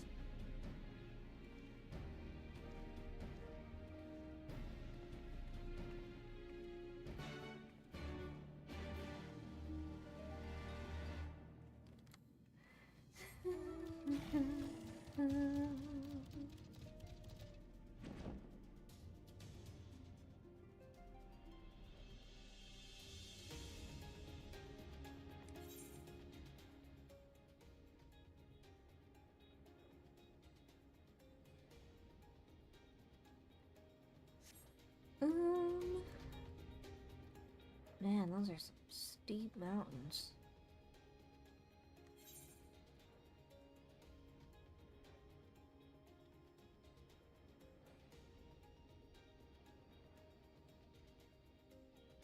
Yeah, fuck it.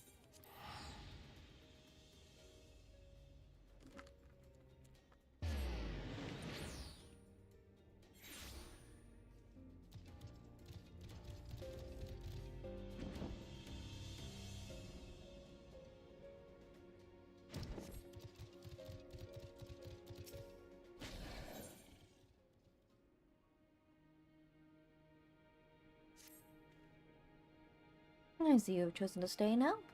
You have my thanks. I believe Korobana may be suited to work that involves heavy lifting. As you are doubtless aware, this village's economy is entirely supported by rice farming. All harvested rice is stuffed into straw bags and carried into a nearby storehouse. While Korobana may not be a fighter, he is still a Lupin, and as such possesses strength greater than most men. I imagine he could put this to use by transporting rice. I will inform the storehouse manager, Shirojishi, of the situation. Could you discuss this with Korobana for me? I am sure your word will carry more weight with him than mine would. Mayhap it shall.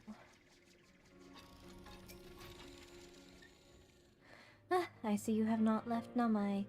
I hope you have not come to ask me to fight again. Fukuda wants me to try carrying rice. There he goes again, meddling in the affairs of others. That said, if it will help the village, then I can hardly refuse. I shall go and talk to Shirojishi.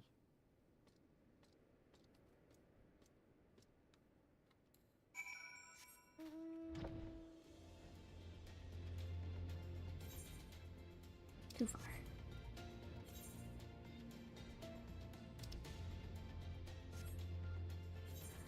I haven't finished the map. How dare I? Can I even get over there, though? Is the real question, I suppose. Can I go this way? I can. Ooh! This is very pretty. A very nice spot to take pictures. Probably much better on a clear day.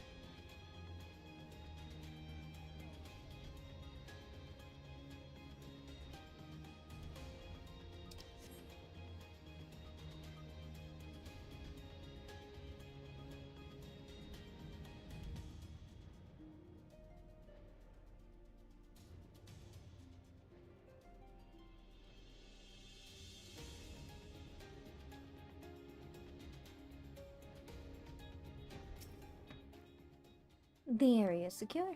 Whatever our visitors' purpose, they plainly believe they can achieve it alone. The craft should come into view at any moment. Let us await them inside the castrum.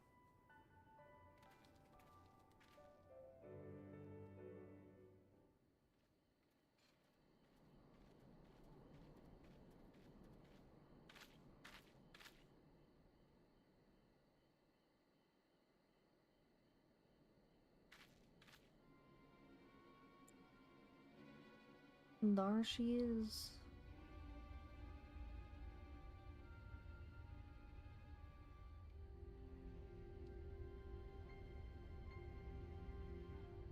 Smoke signal? The equivalent of a white flag? A smoke signal? Thoughts, Yugiri? In former times, such signals were used to announce the coming of an emissary of peace. In Doma, at least. But could that truly be their intent? Who can say?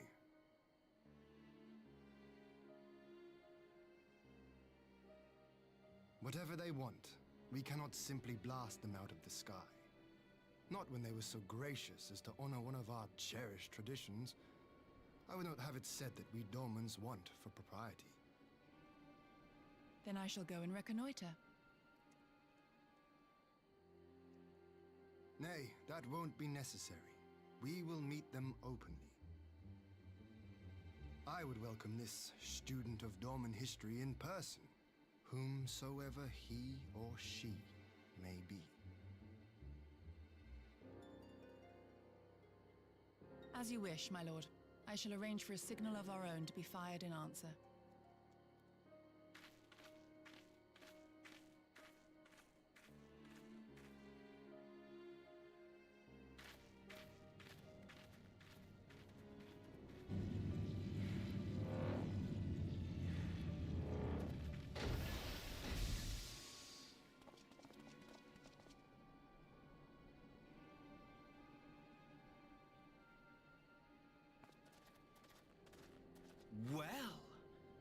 we should be received by the Lord of Doma himself. I but afford an emissary of peace the courtesy he is due. Welcome to Doma, my lord. Ah, where are my manners? I am Asahi Sas Brutus, Ambassador Plenipotentiary of Garlemald. He is heir to the Naiuri clan, and Yotsu's stepbrother.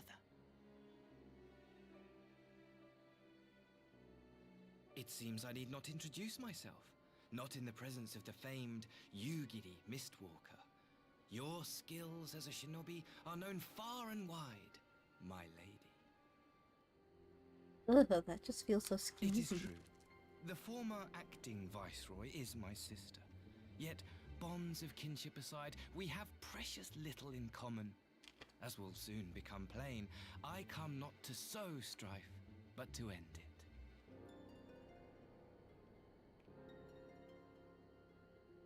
I am of the Populares, a collective which represents the interests of the common man.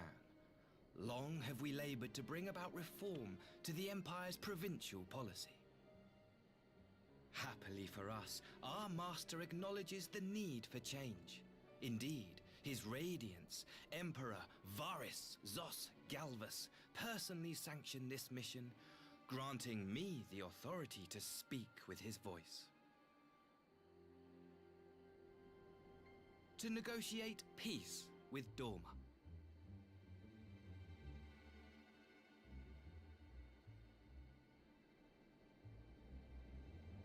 Well then, we have much to discuss.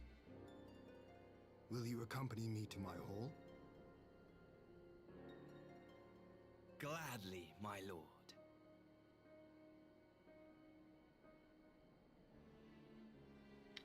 As suspicious as he might be, he can't exactly say no.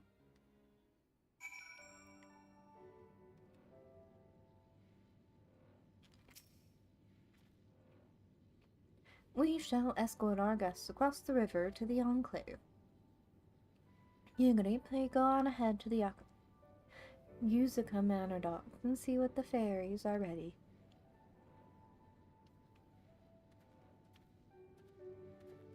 Matsuma. You have a long, hard road ahead of yourself, my friend.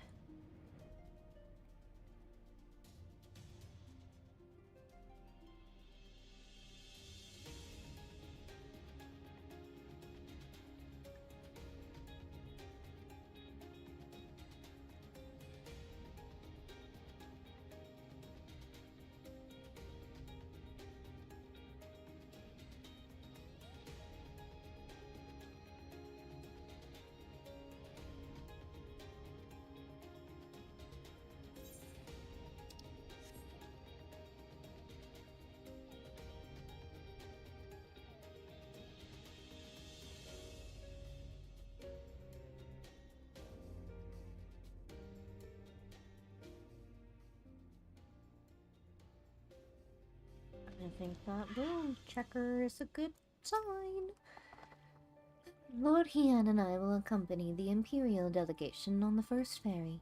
When you are ready, speak with the boatman and join us on the other side.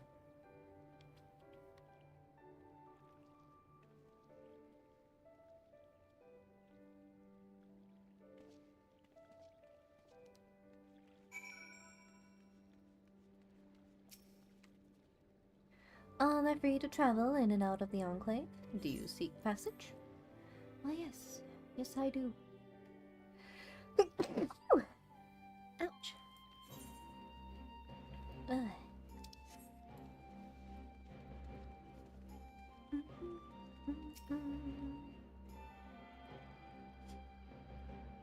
And I have some things to do before we carry on. Namely, the act of touching every crystal in this place.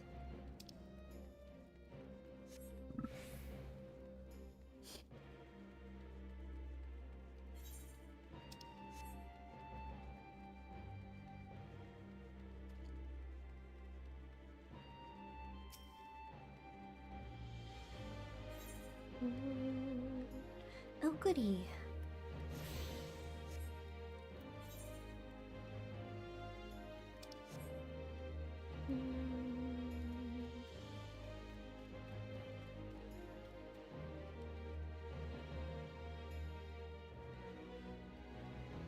Reclamation box. We will rebuild the Enclave yet.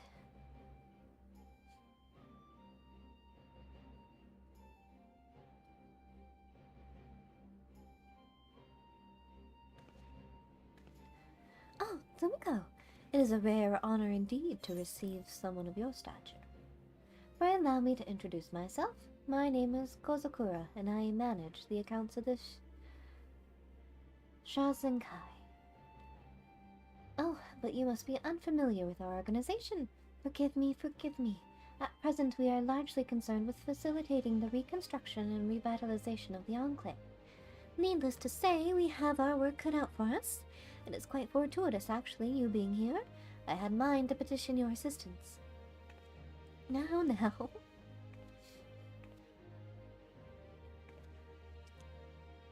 Oh, right you are. It's rather difficult to converse while staring at one's feet, and you must doubtless benefit from an explanation. As you may know, the Enclave was once the economic and cultural center of Doma. Alas, it suffered terrible devastation at the hands of the Empire both during and following the failed rebellion of yesteryear. That it and other ruins might stand as testament to the folly of resistance, extensive reconstruction was forbidden by the Imperial Viceroy. Of course, that is no longer a concern. At long last, we are free to rebuild the Enclave, to restore the heart of our once great nation and show the world that Doma lives on. But as I said before, we have our work cut out for us. We have limited funds and material resources, not to mention a lack of skilled craftsmen. Which brings me back to the matter I wish to discuss with you. That of our brothers and sisters in Eorzea, the refugees that settled in Revenant's Toll. I am given to understand that they have worked closely with the local leadership to build and maintain much of the settlement. Many new trades before they left, and those that did not doubtless learned that they might earn their keep. If they were to return home and aid us in the reconstruction effort, it would be a tremendous boon. Would you be willing to speak with them on our behalf? Sure, count on me. Sumiko, have you taken an interest in the Shazenkai?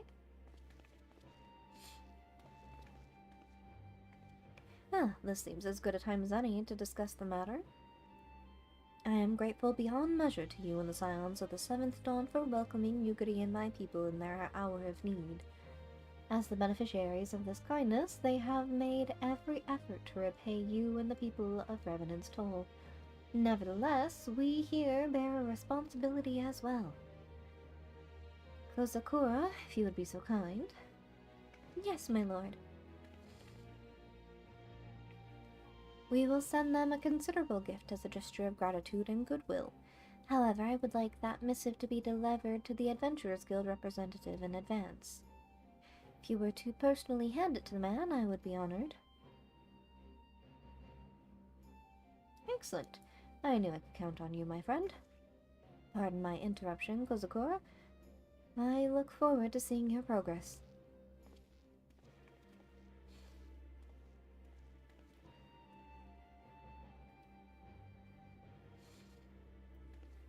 Oh dear, I hope we don't disappoint him. Anyway, I'll not keep you. Thank you again for the assistance, and safe travels.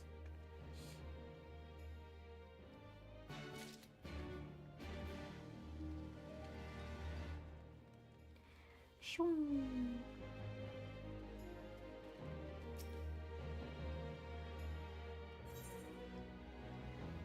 I have one more to touch.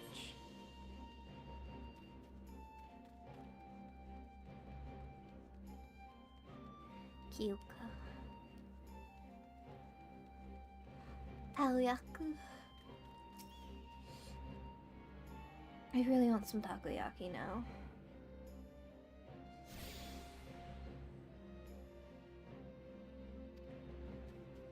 Bless up.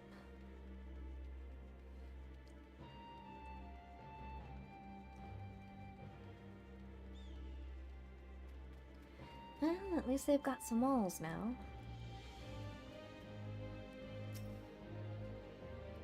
There you are, Mhigo. So, first things first, what do you think of the Enclave? I must say I'm quite proud of what my countrymen have accomplished in the time. We even have an Aether right now, courtesy of the Onishishu. Be sure to attune to it, would you? Once it has the Warrior of Light seal of approval, people might actually start using the thing.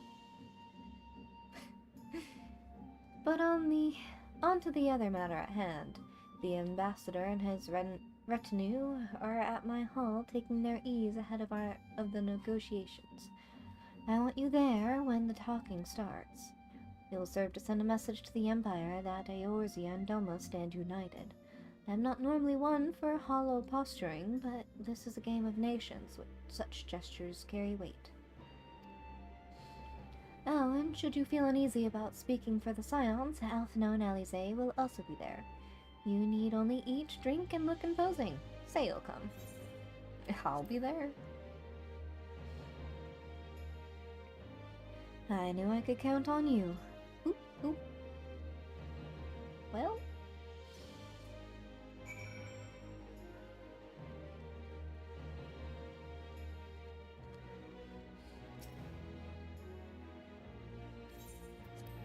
Get me inside.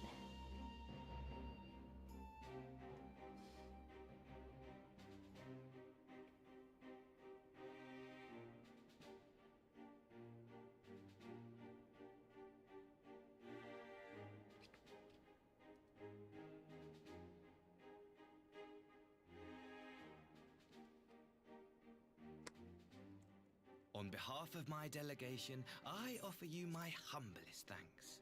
Never did I imagine that I would meet the gallant and noble Lord of Dorma himself, nor be welcomed into his magnificent hall.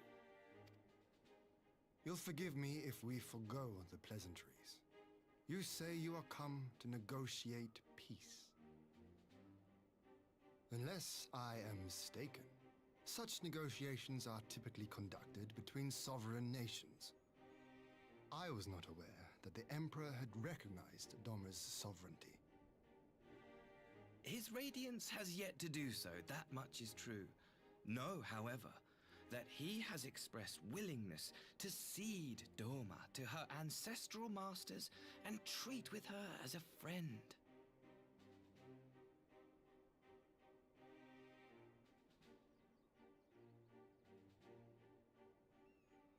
Since the days of Emperor Solus, the Empire has aggressively expanded its territory.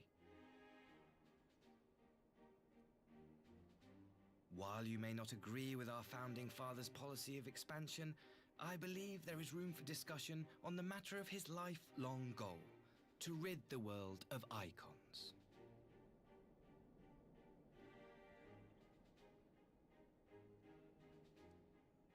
Icons are a blight upon this star. They cannot be suffered to exist. This you know as well as we. In his wisdom, Emperor Varus wishes to explore the possibility of an alliance to combat this common threat. On the condition that Dorma renounce his summoning and pledges to police the Korgin's practice of it, his Radiance would extend the hand of friendship.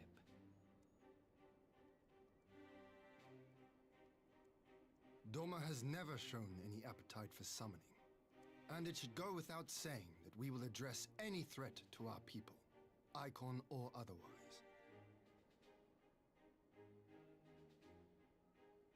With regard to the Korjin, I must stress that they only resorted to summoning under extreme provocation. When the Ruby Sea was at peace and their sacred relics safe, they looked not to their kami for protection. Yet even now there are certain parties who would destabilize the region with ill-conceived military forays. Unless they alter their course, we cannot hope to be rid of icons. Quite. I can but apologize. In seeking to eliminate icons, the Empire creates them. 'Tis an irony among ironies, one with which the people of Eorzea are well acquainted, I am told. Indeed, many summonings are the result of persecution, the weak being driven to call upon the divine for deliverance from the strong. So it was in Ala Mhigo, the bitter fruit of Garlean oppression. A tragic state of affairs. If we are to put an end to summoning once and for all, it shall not be through might, but harmony. Yet we continue to repeat our mistakes, oblivious to the lessons of history. My comrades and I would change all that. We, Populares, have campaigned long and hard for a shift in Imperial policy. And at last, the Emperor has seen fit to lend us an ear.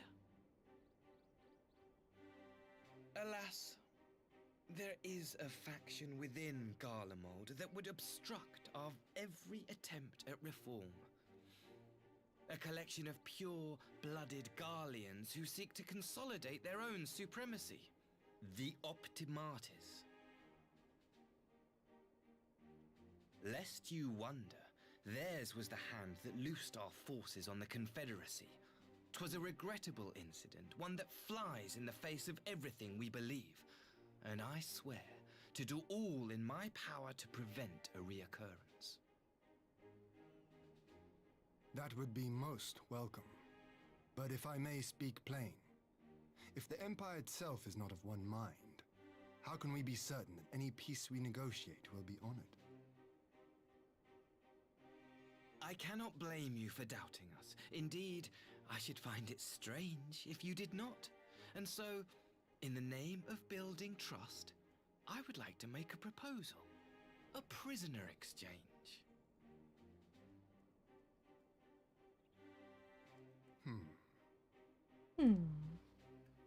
Under Garlean rule, no few Dormans were conscripted into the Imperial army. We would repatriate them in return for those of ours you captured in the recent conflict. Naturally, any exchange would include the acting viceroy. Yotsu? What makes you think we have her? Forgive me, my lord. Was it not your wish to speak plain? Let us not play games. I desire only to work to our mutual benefit. The Optimates tried and failed to take my sister by force. I would succeed by peaceable means, thereby strengthening my party's hand. 'Twould be a lie to say I would not also be glad of my sister's safe return. A fellow plain speaker.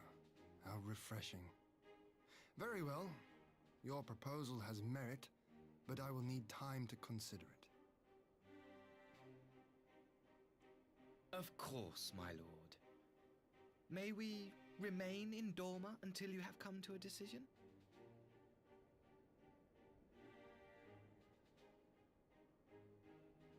You shall be our honored guests. Yugiri, I leave the ambassador and his retinue in your care. See that they are well looked after.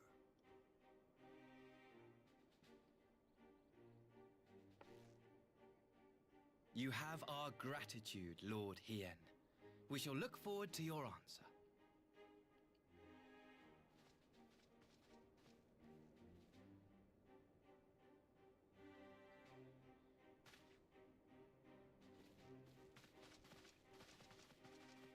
Everything about him just screams untrustworthy.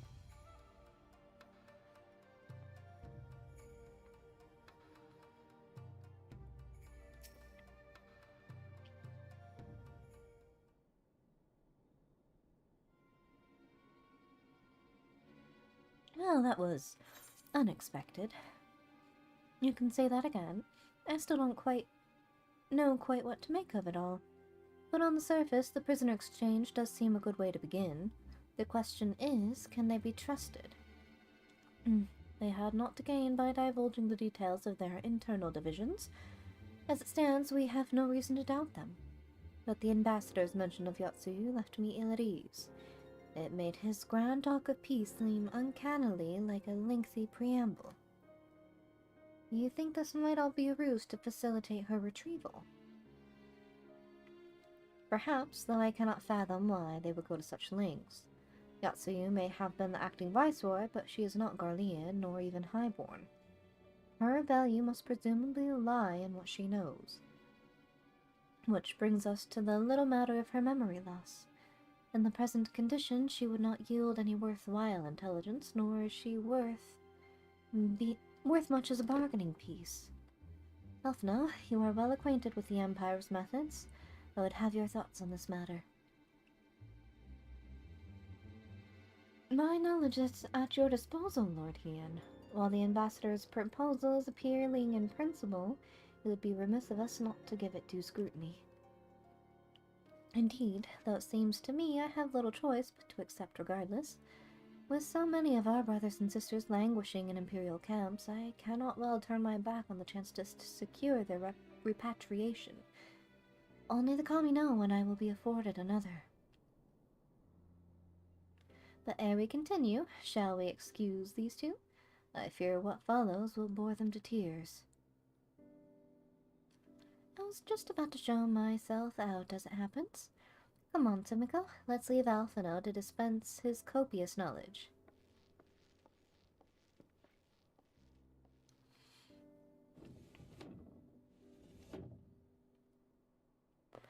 Someone is still sore from being made to watch at Sakazuki.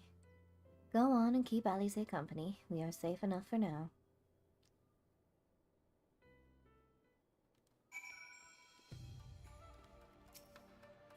Yes, it.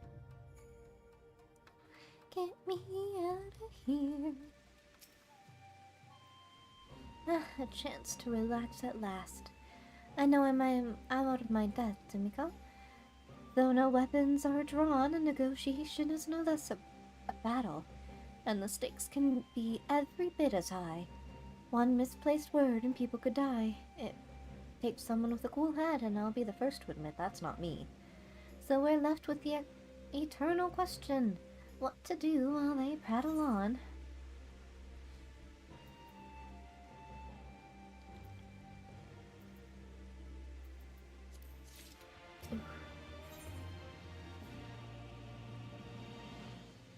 That seems aggressive.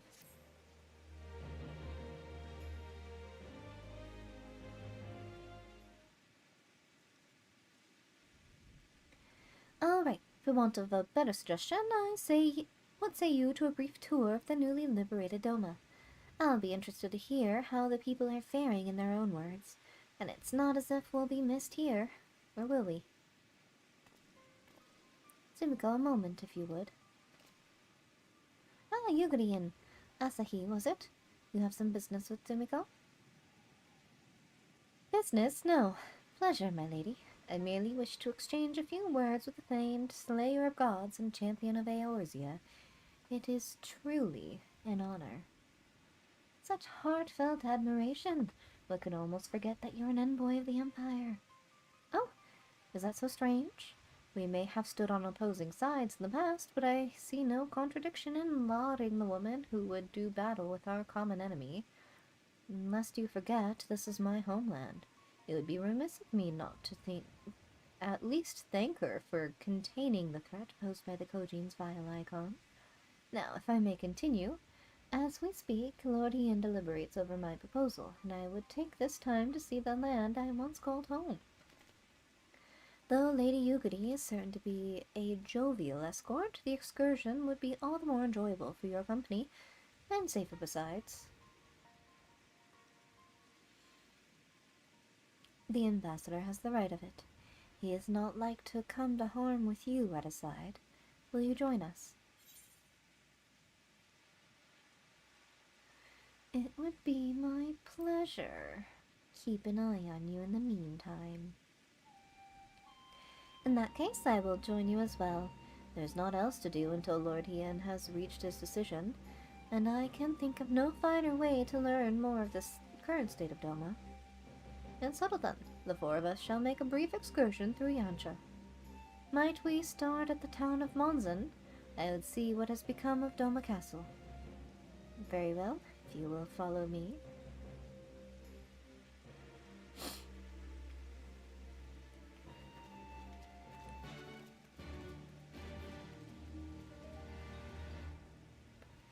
I think it's about time I changed the color of my outfit.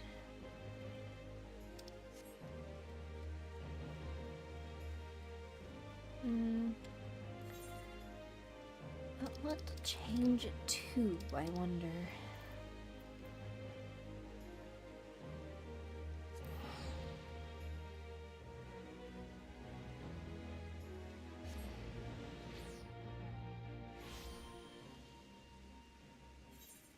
Oh, did I go too far? I suppose I did.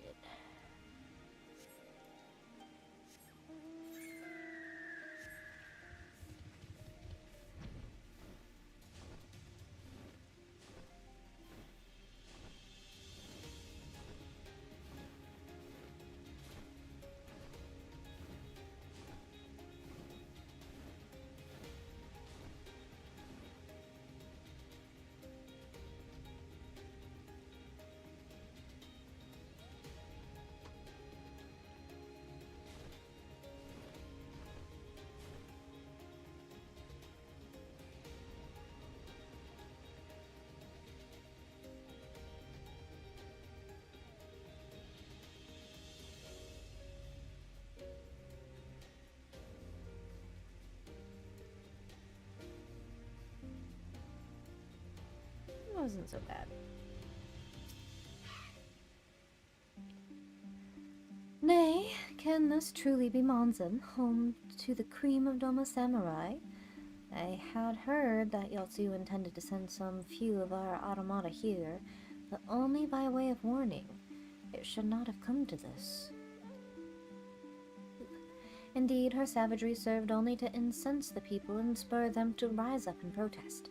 It was folly to think such methods of governance could ever prove effective. The sooner we can begin to make amends for this senseless destruction, the better. Securing supplies and support for the reconstruction effort should prove difficult, or should not prove difficult, once our nations are formally at peace, of course. Yes, of course. If you would have a better view of what remains of the castle, we must proceed through the ruins. There we go.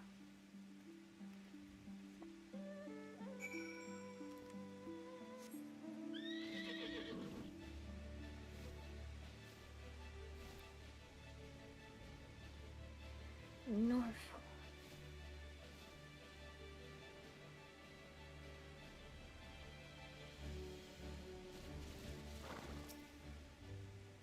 It is a travesty. A travesty. I remember the keep being so beautiful. In the light of the setting sun, one would swear it was aflame. Oh, I can't see much right now. It is indeed a doleful spectacle. Mayhap we will rebuild it one day, when we have finished helping our people to rebuild their lives. Spoken like a true popularis. The needs of the people must, of course, come first. Speaking of whom, would you be opposed to my seeing how they live firsthand? The village of Namai is but a short journey from here, if I'm not mistaken. By river, yes. If you will follow me, I will ready our boat.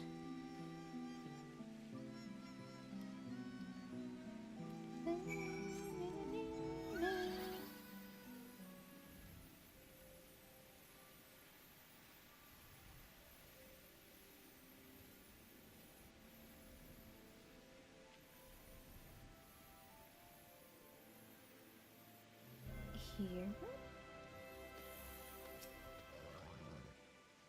Ready to cast off? Oh no.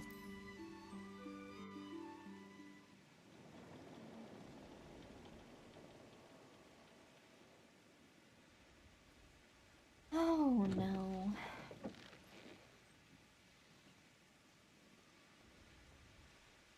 Get back!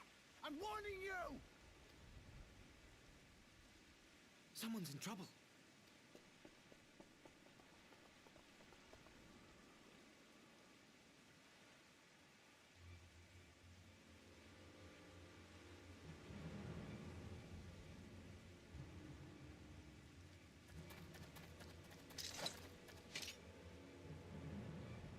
you all right? Hi.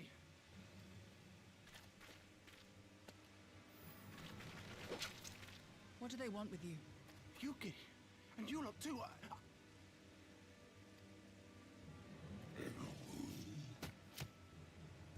I don't know. We were returning from the Enclave when they came at us. It seems they won't go quietly. And neither will we.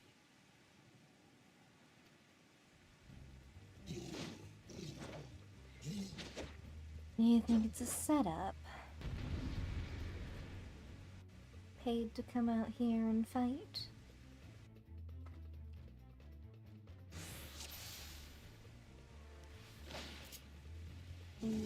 Wow.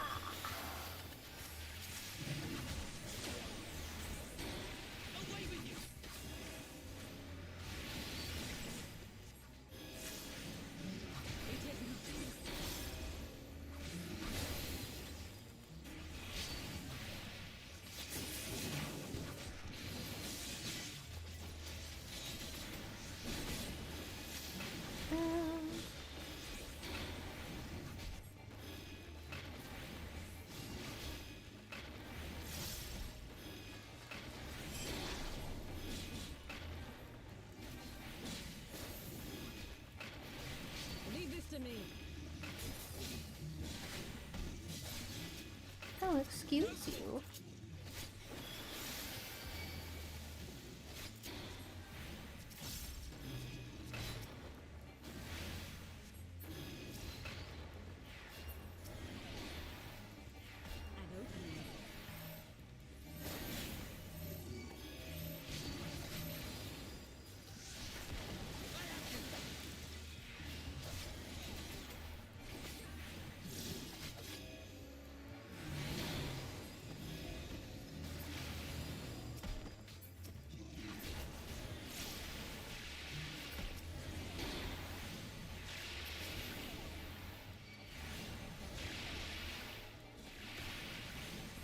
Oh dear.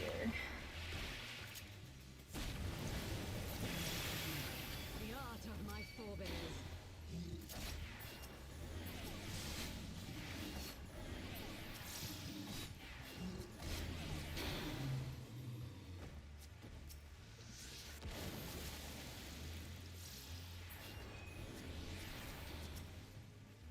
Okay.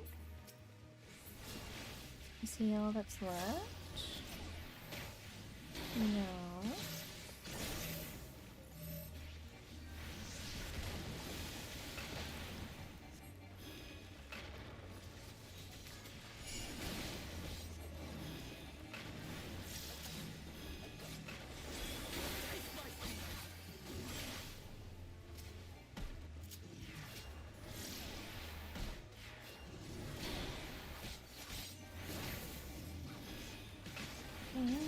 I don't think they'll be targeted anymore, though, which is fine.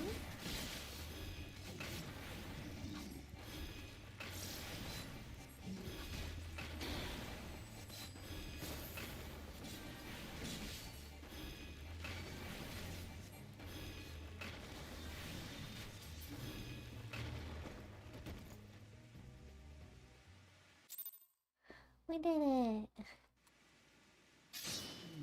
Ooh. Big flash.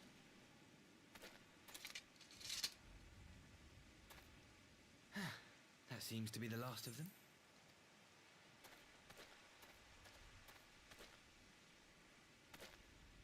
You have nothing to fear, child.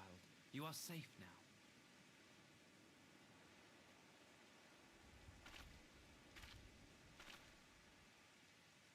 Thank you, sir.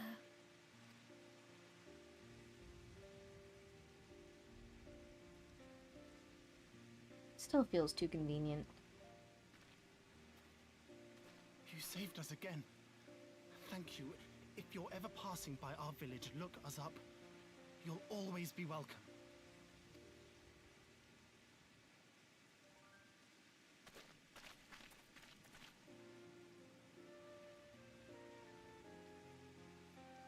Thank goodness we arrived when we did. Indeed. But what could have prompted the Red Kojin to stray so far from the Ruby Sea? I presume these are the sellswords hired by Yotsu. If so, the answer is simple. Desperation. Bereft of imperial employment, they seek other means to line their coin purses. Another sad legacy of the Empire's mismanagement. The Empire to which you have sworn allegiance. Must you always be so pointed? If we are to bring about lasting change, we must look beyond narrow allegiances. You have every right to doubt me, but in time, I hope you will come to see that we share a common goal. You and yours have fought fiercely to change the Empire from without, but if we are to end the cycle of conflict, the Empire must change from within. Am I wrong?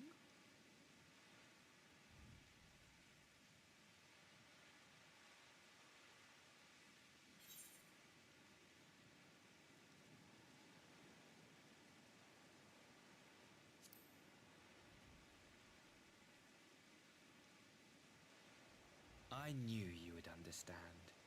You have witnessed such change firsthand, after all, during your time in Ishgard. You've been keeping a close eye on me, huh?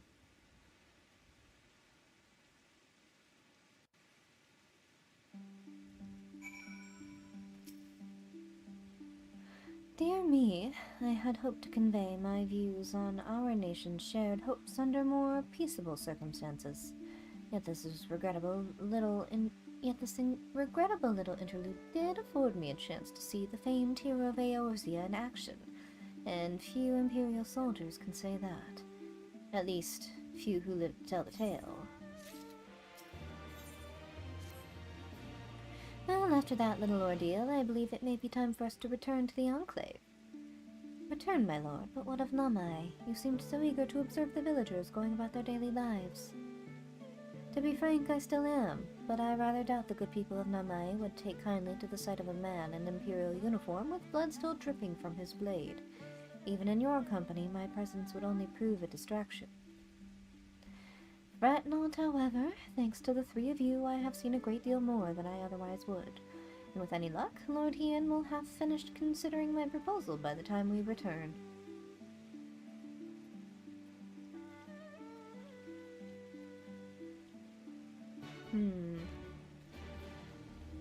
I still don't like it.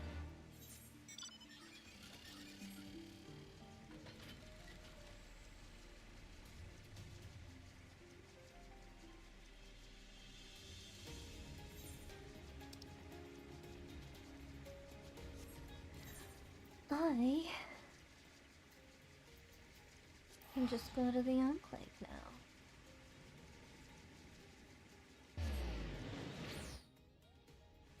Not like I'm short on gil, not that you can see it currently.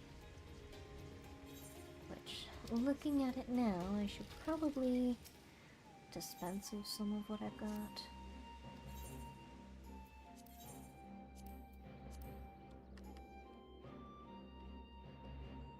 I don't know what I'm saving for, but I am saving up. I'll have money enough one of these days.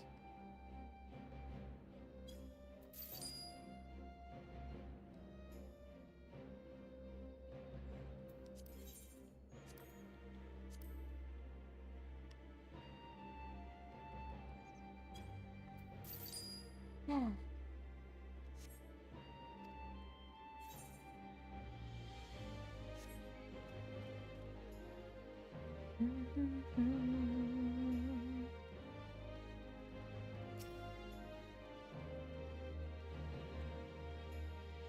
Thank you again for agreeing to join me. If not for your aid, the Kojin may well have overwhelmed us.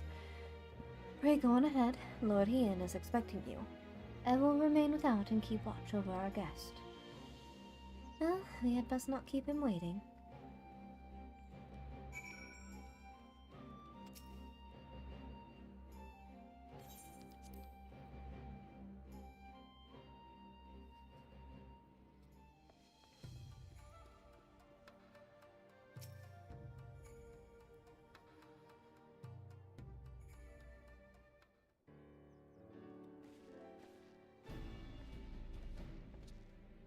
Welcome back, my friend.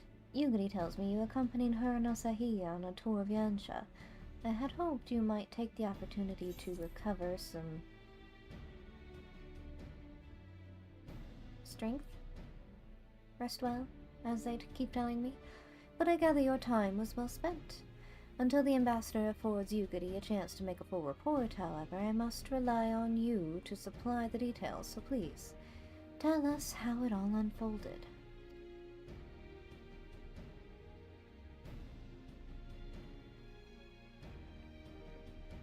The Red Kojin, here.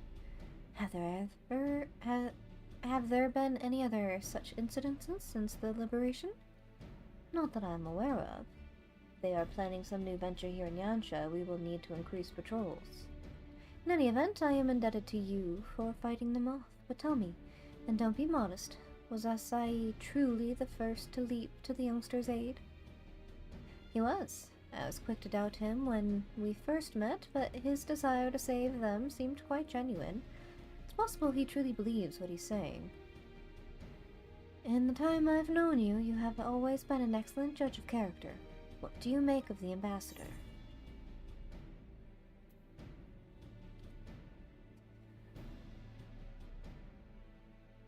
Only because the whole assault thing felt too well rehearsed. I almost think he can still be trusted. Then the question of what his true intention may be remains. Regardless of his aim, I am resigned to playing his game, for now at least. Well, forswearing summoning should be simple enough, considering you never dabbled in it in the first place, which just leaves the somewhat thornier question of how to police the Red Kojin. It is with that very question in mind that I sought Alphino's counsel. Thanks to his knowledge of the icons and the rituals used to invoke them, I believe we've identified a workable solution. As you recall, Susanoo was summoned forth during the power of relics locked away in the Kojin's treasure vault. Was summoned forth using the power of relics locked away in the Kojin's treasure vault in the Isle of Zeki. Though said relics remain there to this day, it is all but certain that the fact of summoning exhausted their stores of ether, making subsequent summonings impossible. Assuming that is the case, preventing the Primal's return rests on denying the Red Kojin the means to amass new stores of ether, either via the acquisition of crystals or the relics they are wont to collect. For this, I plan to enlist the aid of our friends, the Blue Kojin. Since Doma's liberation, we have forged closer bonds with Luchin and his people, and with their support, I am quite confident we can keep the Red from obtaining what they require to call upon the Susanoo. And what of the prisoners? They will be exchanged as agreed, and I will give full credit to Asahi for the success of the transaction. If there is aught we can do to help the Populares garner favor, I mean to see it done. But first, I have some unfinished business to attend to. Would you all come with me? Yes, of course, but what manner of business? A past mistake which I would see put right. One which has weighed heavy on my mind.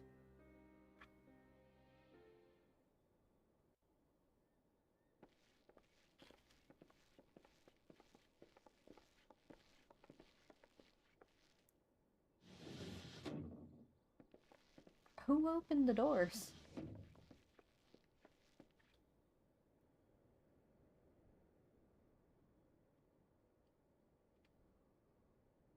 I had her brought here in secret while the three of you kept our guest company.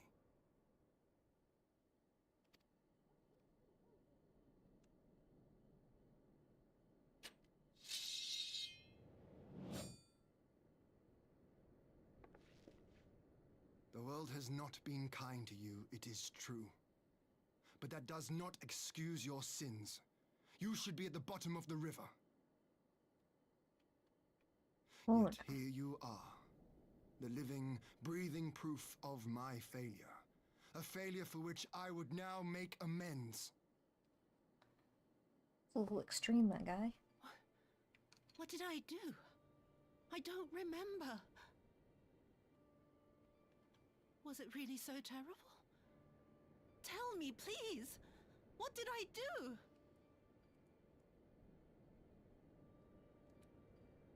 speak of sins, my lord. But at whose feet do those sins lie?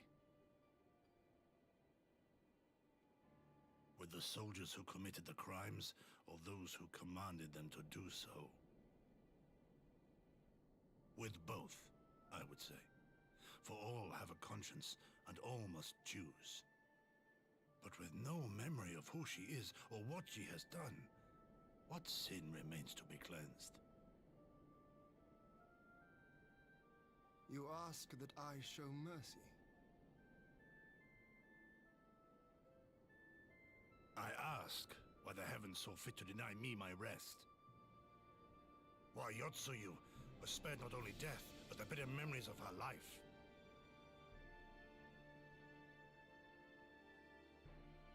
You truly think it the will of the Kami?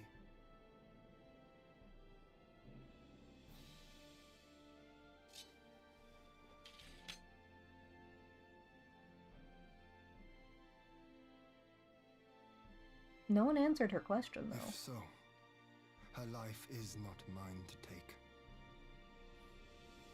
It is yours to safeguard. Come the hour of the exchange, if her memories have not returned, she may remain here in Doma to live out her days as Tsuyu. But if they do, the Guardians shall have their viceroy. Though the people will protest, they will come to accept my decision when they have been reunited with their loved ones. Thank you, my lord. Now then, I believe we have kept our guest waiting long enough.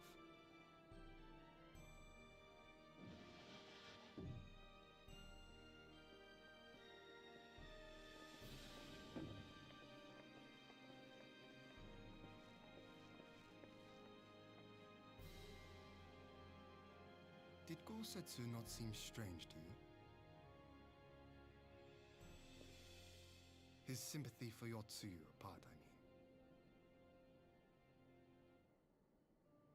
I know his powers of endurance only too well, but after all he has suffered, even he should not be on his feet. He puts on a brave face for our sakes, but it would not surprise me if he lacked the strength to raise his blade.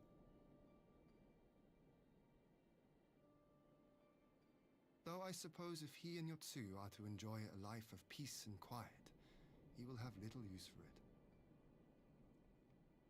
It falls to us to shape that future, one in which he need never again set foot on the battlefield.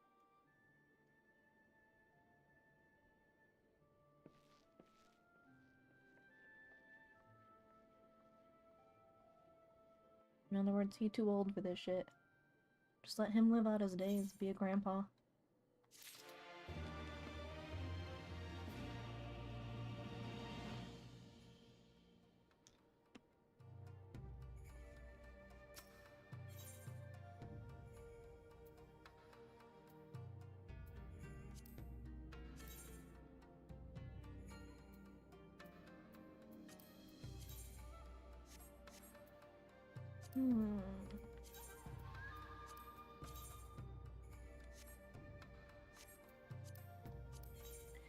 Eh.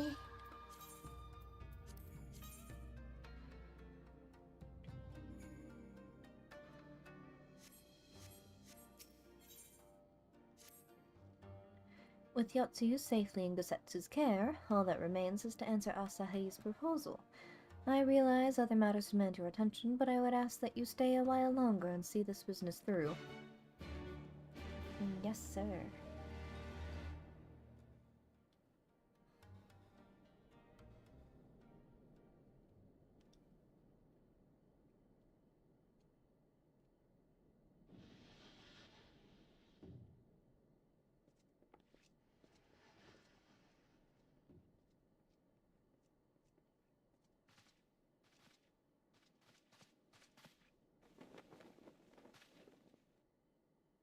My apologies.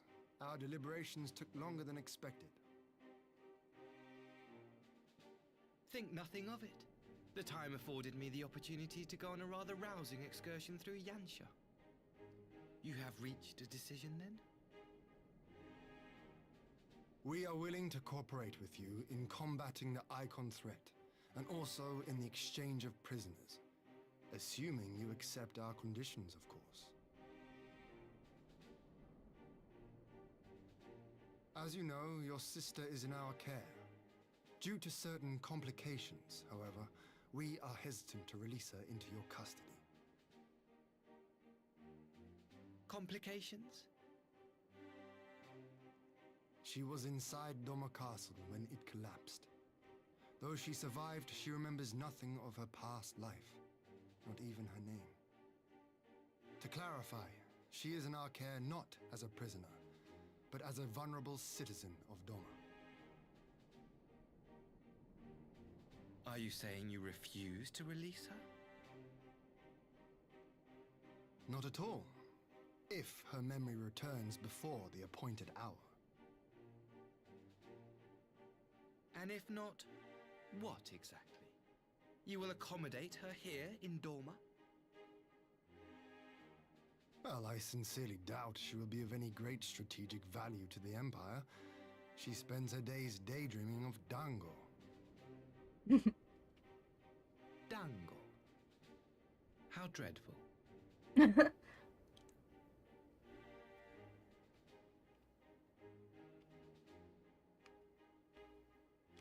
Very well. In light of our recent misstep in Sakazuki, it seems only fair that I show you the same understanding you have shown us. Though I do have one small request. Regardless of Yotsuyu's value to the Empire, she is yet my sister. Before I leave, might you permit me to speak with her in private? Of course.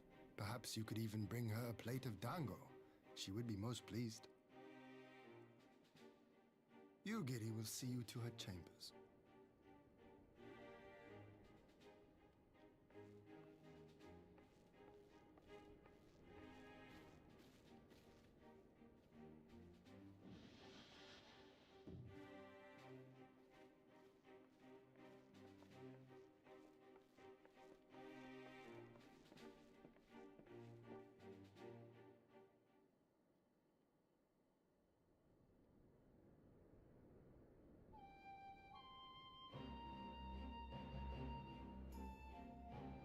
Forgive me, my lord, but has he not been gone over long? Calm yourself, Kusatsu. I understand your concern, but we have to wait. He deserves that much.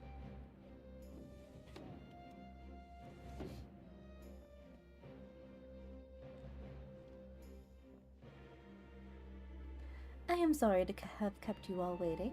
Thank you for your understanding. Long did I dream of this reunion, but never did I imagine it would be so joyless. And part of me hoped your stories of her condition were just that, but alas, it is as you say. Tsuyu, do you remember anything of this man? Anything at all? No. I am a stranger to her. That much is clear to me from a single look. I leave her in your care. As you wish. Now, if you will excuse me, my superiors are long overdue a report. They will be elated to hear of our agreement. Of that I have no doubt.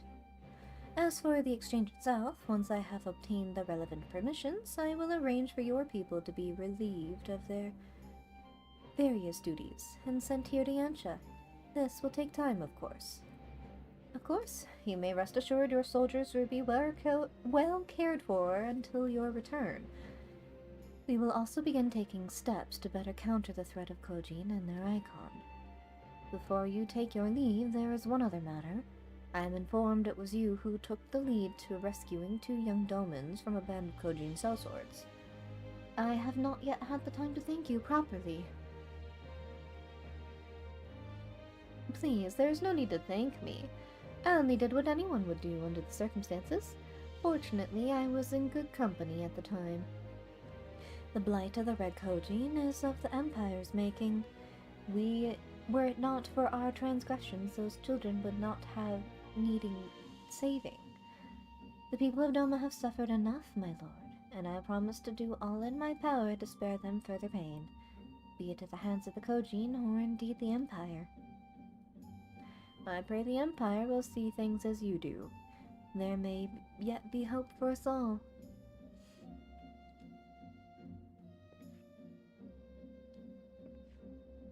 Until we meet again.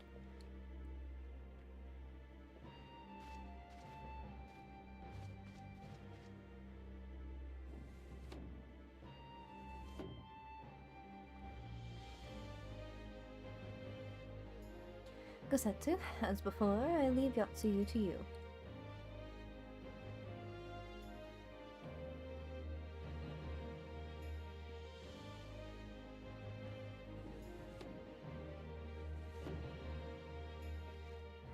I invite the rest of you to join me outside. Let's treat Asahi to a proper farewell.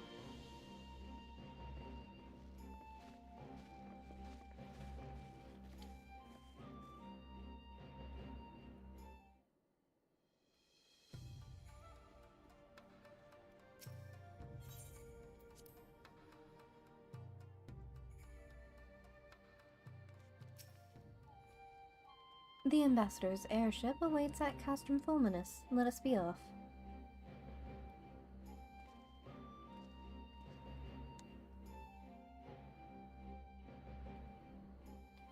Sneaky, sneaky.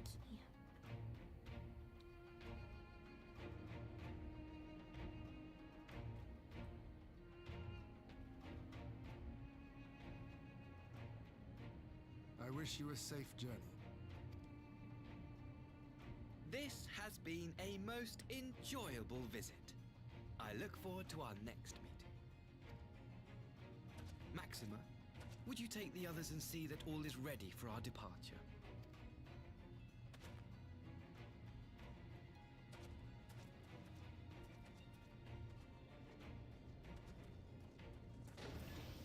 I simply cannot leave without first giving thanks to the Warrior of Light for accompanying me through Yansha.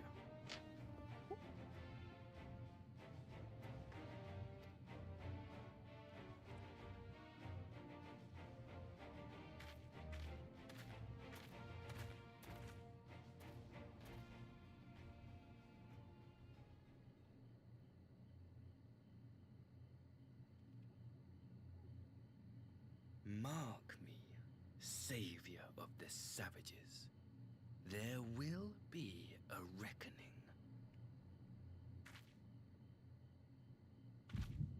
Who do you think you are to get away with that? Like,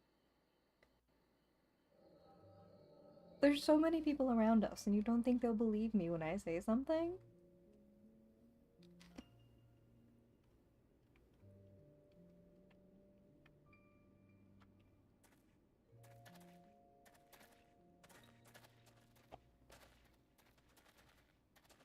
You've nowhere left to run, traitor!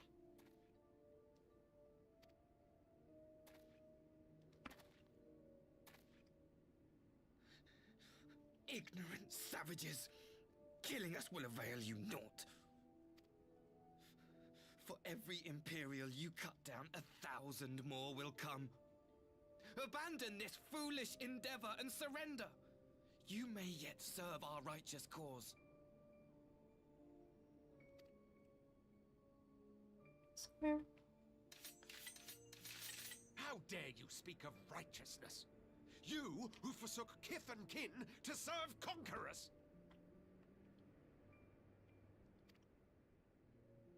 Be glad I grant you this mercy.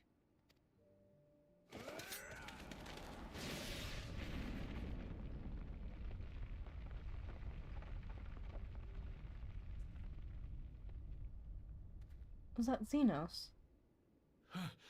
What in the...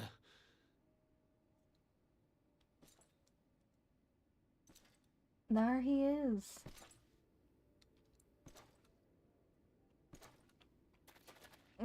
So Asahi is angry because we killed Xenos. Cut him down!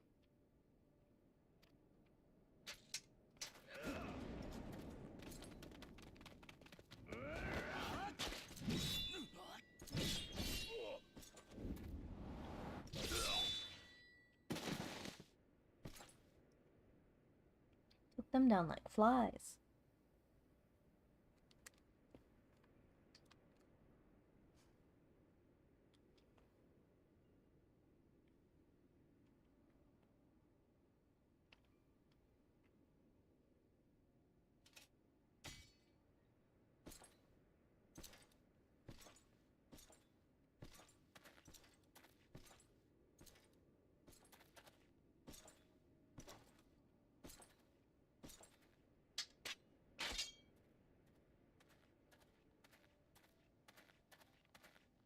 Thank you. Thank you, sir.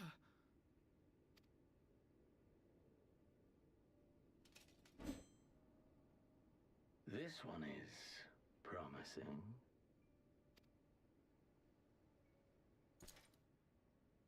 Who remains to offer us resistance? A host of rebels led by Lord Cayenne hold the Enclave across the river. Lord Cayenne. The king of the former king of Dorma, sir. They say he is one of the greatest swordsmen alive. Is that what they say? Put it to the test.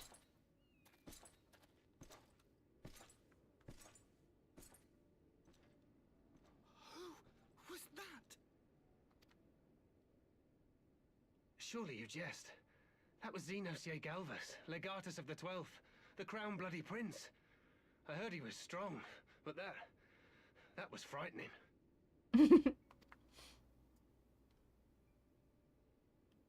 The awe and admiration. Lord Xenos.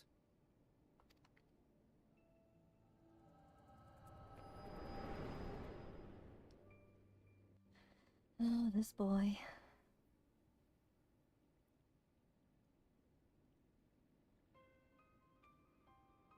Everything you are, your power, even your face, it vexes me.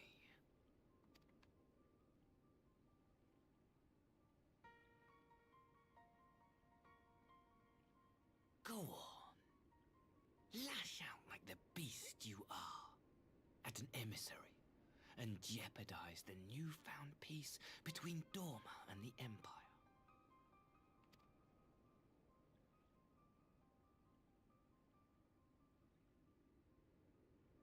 My lord was destined to lead us unto a glorious new age. Your light is nothing to his radiance. You say after I already beat him.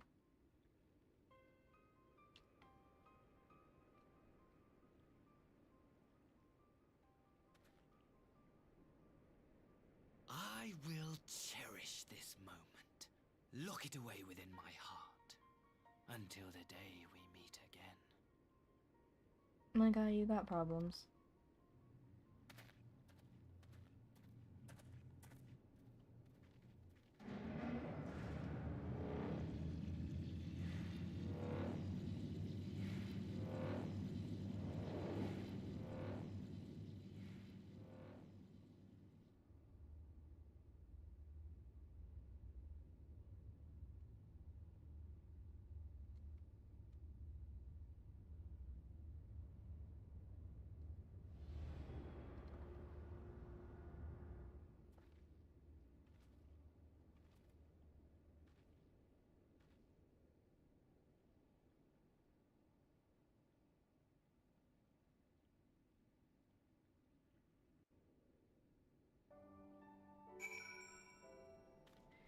Hey, so just so you know, that whole conversation, very aggressive.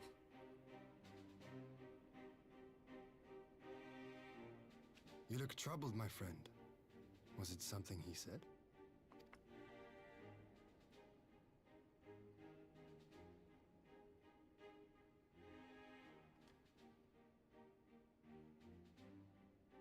He can't be trusted. I told you. Of all the memories to witness. I had my doubts about him, but I would never have guessed he was a disciple of Xenos. My lord, Calm yourself, Yugiri. I set no store by him or his enlightened brethren. But if by treating with them there is even the faintest hope, we might secure the return of our conscripted brothers and sisters, I must play this game. After the way I risked their lives in the rebellion, I owe them that much. My lord, you bear no blame for their fate. If not blame, then responsibility. They were prisoners, and still I chose to fight, knowing they could be executed in retaliation. But now we have a chance to bring them home. If it means bargaining with a monster, so be it. My lord. Besides, I think he likes me, which is more than some can say.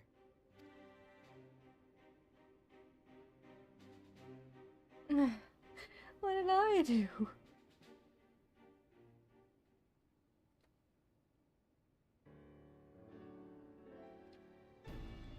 It makes no sense. Why would he bother keeping up the pretense for so long, only to drop it right before the very end? Perhaps he no longer thought it necessary, having secured Doma's cooperation in the prisoner exchange. If he truly is a disciple of Xenos, 'tis possible emotion simply got the better of him. Remaining calm around the woman who slew his lord will have taken its toll.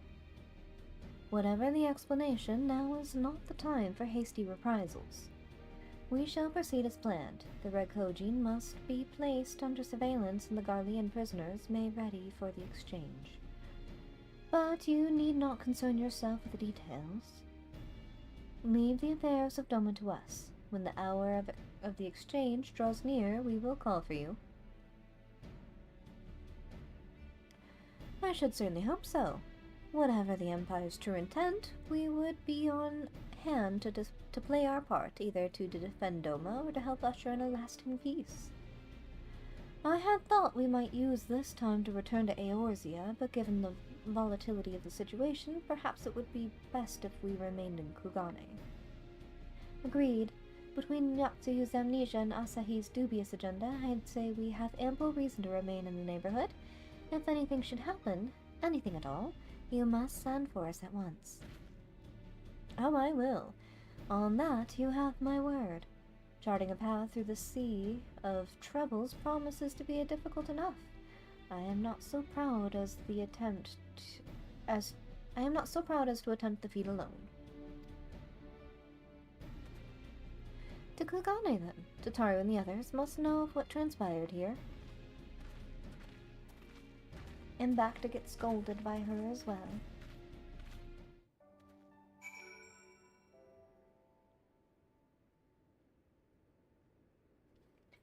But I have something I want to do first.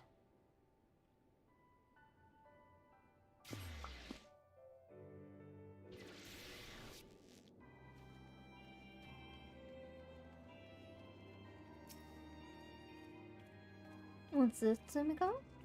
Business concerning the Domans.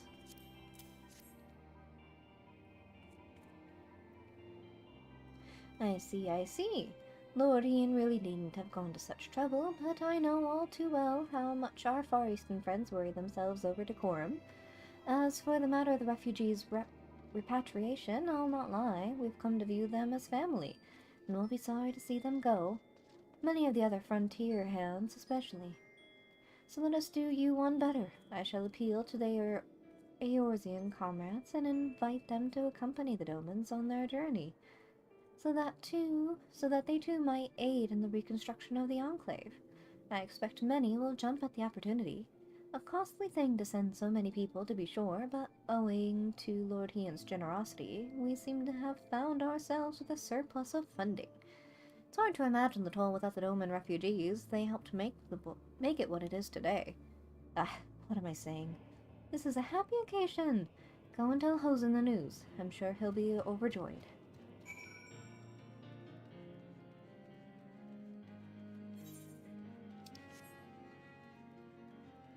Peace away?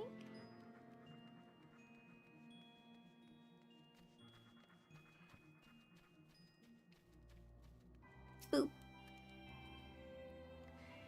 How very good to see you, my friend. Though not at all expected. You look as though you have something important to say, do you? Yeah, you want to go home? I know what not to say. Return to Doma. Has the day truly come at last? Wait here while I summon the others. This concerns them all.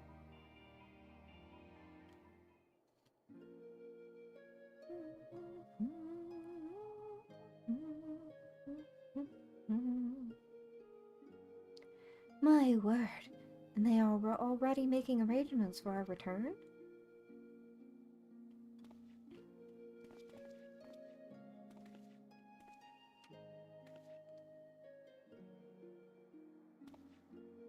Why the long face, Higiri? This is a cause for celebration. It is I. Like all of you, I have dreamed of this day since the moment we left Yansha. But now that it has arrived, I cannot help but think of those whom we owe so much, Slothborn especially. Indeed, even if it were possible to leave at this very moment, I could not. Not until I thank the people here for everything they have done for us.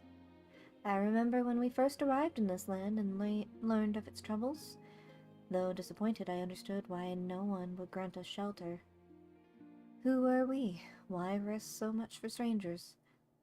But this place and these people were different. When all others turned us away, Revenant's Toll welcomed us with open arms. I love Doma and Lord Hien with all my heart, and I want nothing more than to return and help rebuild. But I implore you, Hosen, we must first do our utmost to repay their boundless kindness.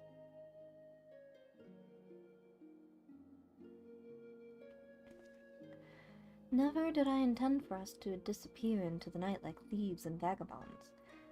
Everything you have said is right and true.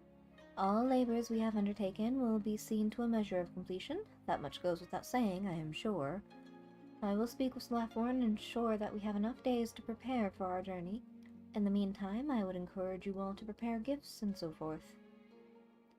Very good, very good. It would not do to leave without saying proper farewells, else we would labor under a cloud of regret. At my age, one appreciates every opportunity to put their affairs in order. After all, I may not weather the journey home, much less another one to Eorzea. Given your constitution, Father, I should not be surprised if you bury us all.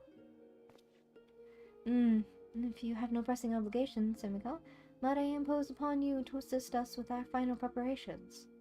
Since this is all quite sudden, many of our people may require a second opinion on a farewell gift or something else. All I ask is that you make yourself available to any such consultations. Would that be all right? And count on me. Thank you, my friend. We will look for you near the northern gate. Quickly now, everyone. Let us not keep Sumiko waiting.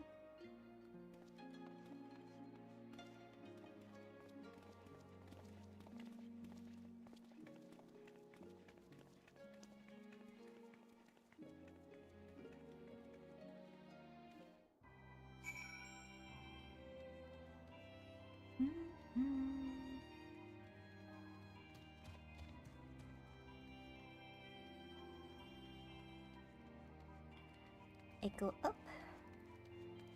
I go up.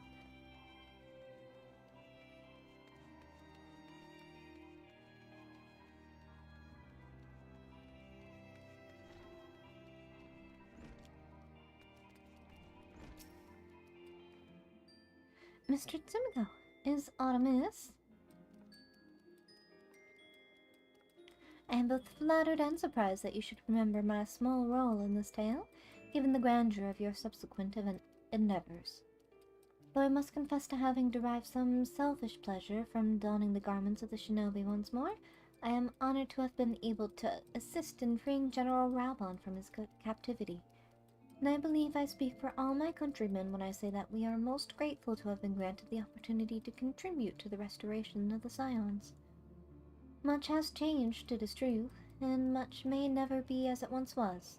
But in watching you and yours rise from the ashes and rebuild, I am reminded that we must never give in to despair, for there is always something which may yet be saved.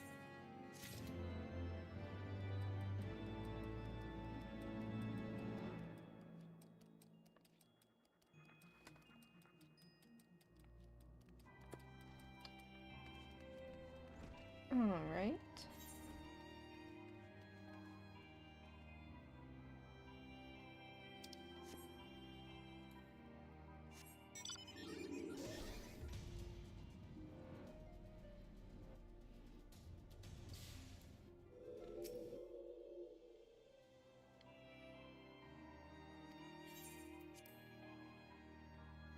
Let's get her done.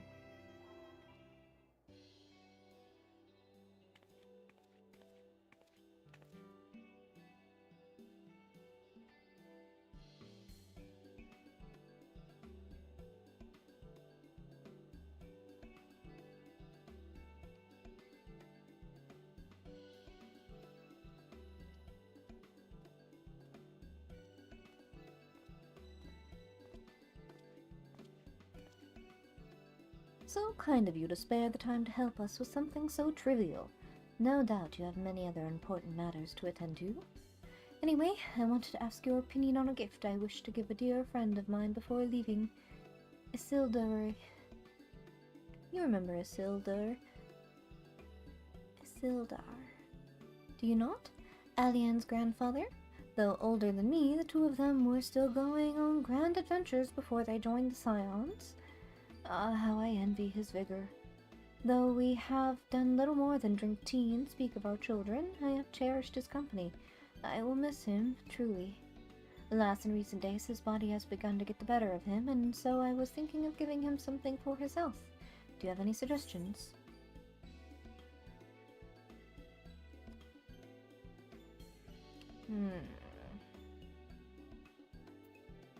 A tonic for his memory?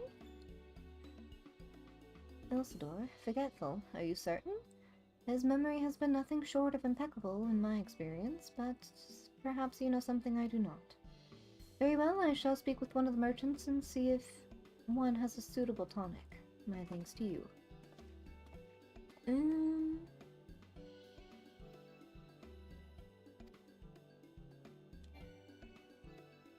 I made a bad choice.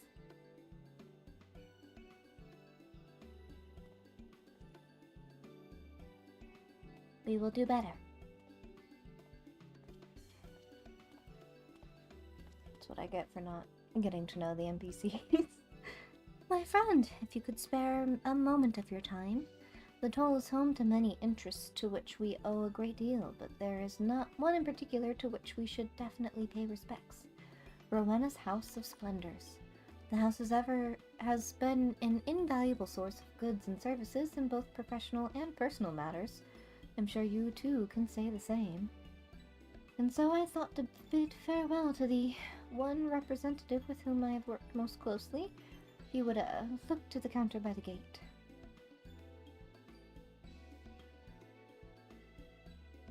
I speak of the raven-haired beauty by the gate, one of Rowena's girls. She has been very helpful.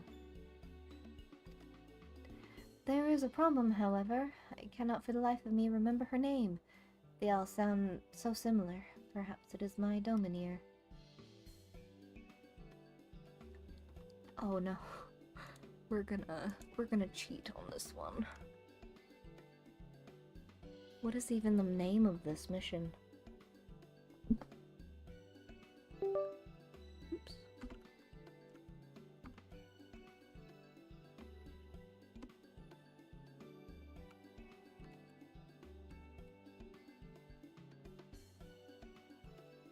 My keyboard.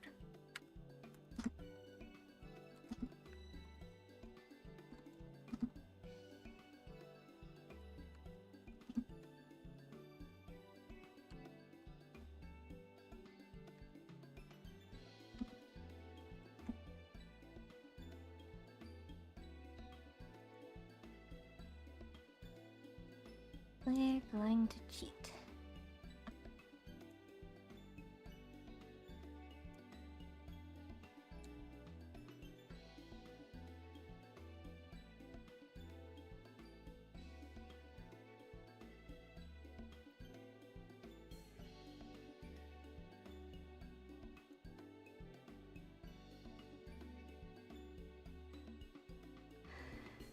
But you know her name surely. Please tell me that I might have a proper conversation with her before I return to my homeland.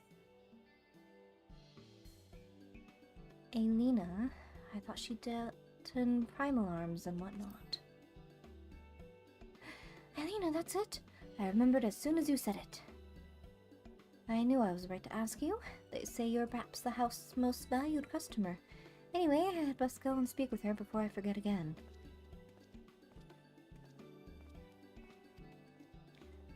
Now I feel bad about the old man.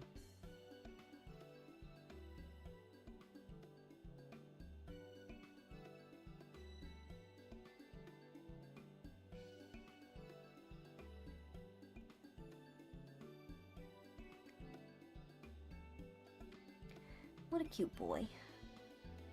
Cute little baby. Little nubtail.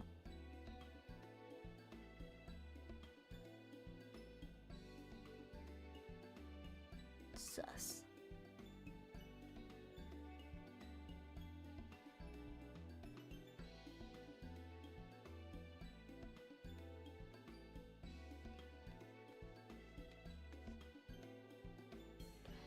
Timigo, have you seen a carbuncle roaming about? Oh, Jesus. Seems every day her carbuncle wanders off on its own, you see, and today is no exception. For a mercy, it will respond to its name more earnestly when called by someone other than its owner, strangely enough.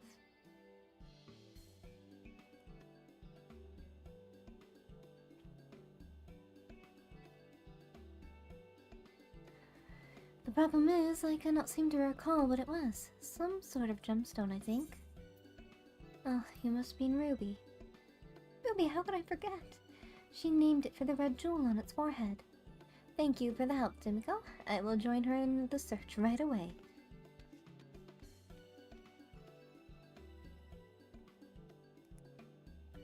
Eagerly departs in high spirits and begins calling out for Ruby at once.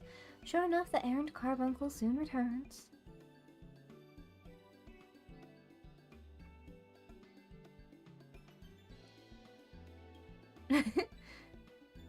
The panicking Lullafels.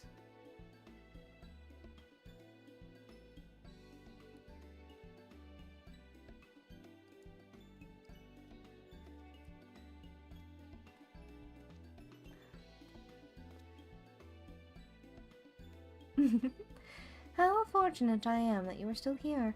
My father told me how you helped him, and I was hoping you might do the same for me. I didn't help him very well, so I do apologize. I seek your wisdom concerning Slothborn of the Adventurers Guild, who helped us to secure a place here in Revenant's Toll. Thanks to him, we are able to work side by side with the frontier hands to build these walls and lay these cobblestones. We were given food and shelter, it is true, but more importantly, we were given purpose. We have, of course, already expressed our gratitude to him many times before. I myself presented Slothborn with a dome and dagger, which I am told he treasures. But now we must part ways. I feel as though we must make one final grand gesture, a more elaborate, expensive gift, perhaps, or... well, what do you think? Something gaudy and flashy that's got bells on it. Nah, maybe just try to stay in touch? Really? We should be glad to maintain our relationship with Slothborn and the Toll, but do you truly believe that that in itself is enough? Perhaps you have the right of it, considering the lengths he has gone to ease our burdens. Spending exorbitant sums on farewell gifts may only frustrate him. Besides, whatever we purchased would come from the Aeorzean markets. What better to wait until we have returned to our homeland to see what we might send something more domin. Dried persimmons from my village, perhaps? Hosen's eyes sparkle as he considers the possibilities, clearly satisfied with your suggestions.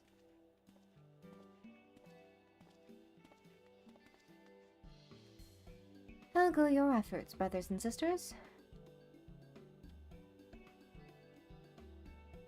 By all accounts, it went quite well, and we have you to thank for that. You are too kind, my friend. Hosen, we are going to meet with Slothborn one last time, are you not? We were hoping you would allow us to accompany you. If so, please let us know when you do.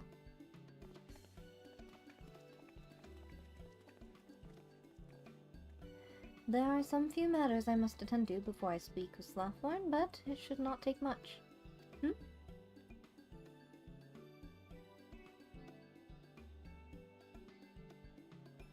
Ah, that is Resh Polali, is it not?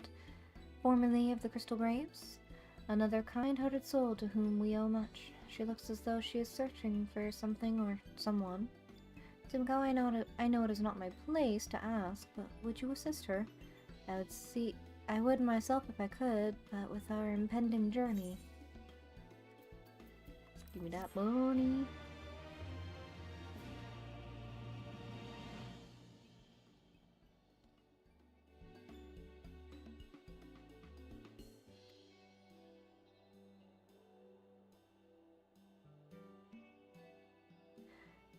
Beginning with Toll Booty. Alright. As much as I would like to continue, this is all the time that I have for today, so I will be taking off. So sorry for you to have joined right up to this point.